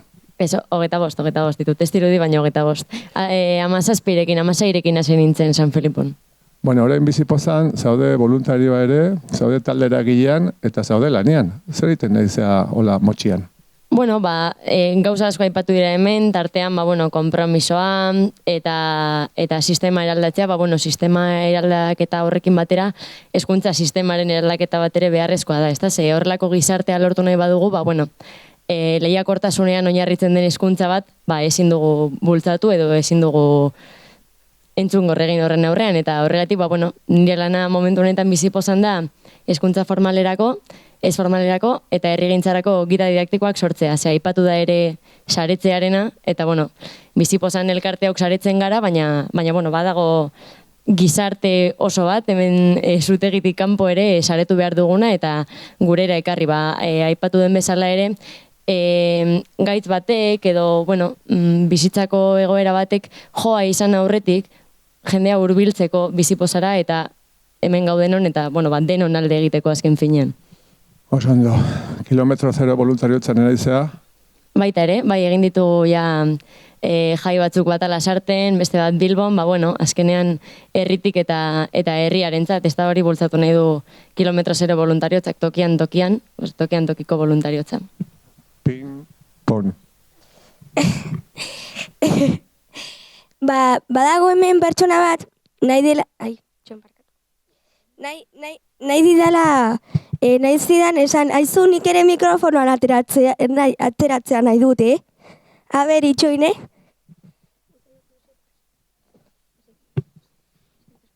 Bueno, eta zuzea, ez? Zer modu zaude? Ni ondo. Bueno, nik eskerrak eman nahi nitu gonbitatzeagatik, onera, zati oso gustora egondu naiz eta asko ikasten ari naiz. Beitu hori, bera ere larun batetan ikasten. Ai ama, izeba, zutxuratua zaude? Oso basatzen zaizu zuri. Bueno, Jose Mari, placer bat hitz egitea, Ale, aio. Bueno, eta zer antzun behar dugu, Luis Mari. Tori, guainek ez dugu bukatu. Luisma, nik uste dut, gainera Felixek plataforma hitza erabili du, ez? Plataformaz. Pues bizipozan ja urte asko konfiantza egiten, elkarteak ezagutzen, elkarte bakoitza dana, elkarten artean elkarren ezagutu, elkarri lagundu, elkarri eman, eta gaurko jardunaldiak ere oso importanteak izan dira, lehen egin zirena bezala, eta konfiantza horretatik, bai igual egin daitekela lako saiakera bat, plataforma hori edo zerbait antolatzen hasteko, eta bueno, beste pauso batzuk ematzeko, bizipoza txikia da ere bai. Txikitasunik egin daitezke gauzak eta elkarretzen garenean, pues, are gehiago. Eta bueno, igual bukaera emango dugu jardunaldiari, zerbait gehiago nahi duzute esan, bueno, metafora batekin eta jolas batekin. Hor dauzkazue koloretako puxikak eta zaintza ari gara eta sistema publiko komunitarioaz eta orduan pentsa dezagun puxika gu garela, gutako bakoitza gara puxika bat, gutako bakoitza dauka kolore bat, kolorea partekatzitugu eta ostadarra osatzen dugu denen artean. Eta beste noiz behin egin dugu bizipozako jardunaldietan. Porrotx, ni nahi ezu galera bat egin. Ze kolore dau? Arrosia esango nuke, gorria. Bueno, bai. Pentsatzen horia esango zen idala. Bueno, horiare baduka horiaren itxura, Eskate. Bueno, orduan egingo dugu hoize. Gutako bakoitzak ere gure burua zaintzen dugu. Orduan, puxikak gure burua bada, airean jarriko dugu gero, eta eskuz, buruz, horpoz, airean mantenduko dugu, ez da hori, ez da puskatu. Eta gutako bakoitzak gurearena ingo duen bezala, ondokoarena, eta ondokoak gurea, eta denona. Ea denon artean lortzen dugun puxikak airean mantentzen. Baina hori baino lehen, ikusiko dugu minutu bateko bizipoztu bideoa. A ber, aurrera, bideoa.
Ze polita.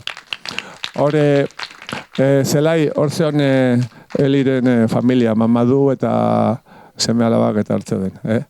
Bueno, eta orain baina jolasten bukatuko deu. Igual, ariketan doiteko, urbildu zaitezte aurrera duntza, eta zueke bai zutik. Bale, batzuk goien, beste batzuk behian, deon artean lortzen deun, urbildu, globoak, oize, airean mantentzen. Bale?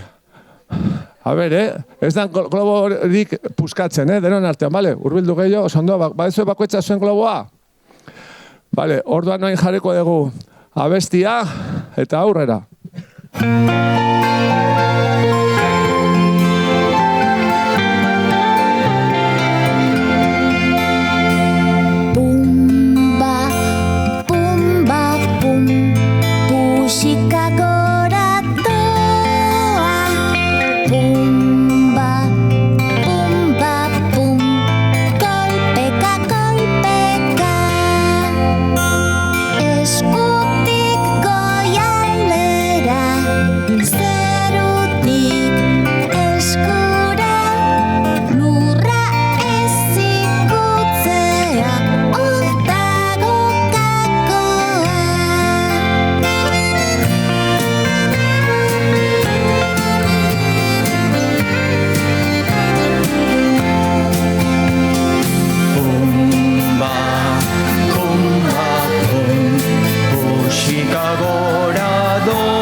Bueno, Leire, orain bai, agur esan behar dugu edo gero arte edo. Bai, bueno, eskerrik asko, eharra goiza, denoi eskerrak, denon ahotsak entzun ditugu, eta hori, jarrai dezagun elkarrekin, ez? Badakigulako, bueno, uste dugu, eta bai, posible degulako, ez? Guztiok elkarrekin, eraikitzea, jarraitzea guztionzat, eta guztiona izango den mundu hori eraikitzen, así que, hoixe, eskerrik asko denai, eta hoixe, urrengo hitzordua ere, Durangon antxe izango ere. Ta Eider, itxoin? Fotokolo, ze? Hombre, fotokol, nahi bali maen zute pasa fotokoletik, nahi bali maen zute nirekin argazki bat atera, aurrera. Eta Jose Mari, zuk ere animatzen zea, ez da? Gaur zure momentua da, Eider, argazkia zurekin. Urrengoan, Jose Marirekin, edo porrotxekin ezakizen etorriko dan. Espero Jose Mari, zergatikan porrotx egia esan biturra ematen dit. Bai, oso. Eta orduan, hobeto... Niri Mariak emati beldurra. Zer modu zaude, Maria? Ni oso ondot, oso. Bueno, gaur argazkia zurekin, a ver, nun jarriko zea. Nahi dezuten tokian. Hemen jartzen naiz? Ez da entzuten, ez da entzuten, hemen ez da entzuten, nahi guztia batera. Hemen jartzen naiz?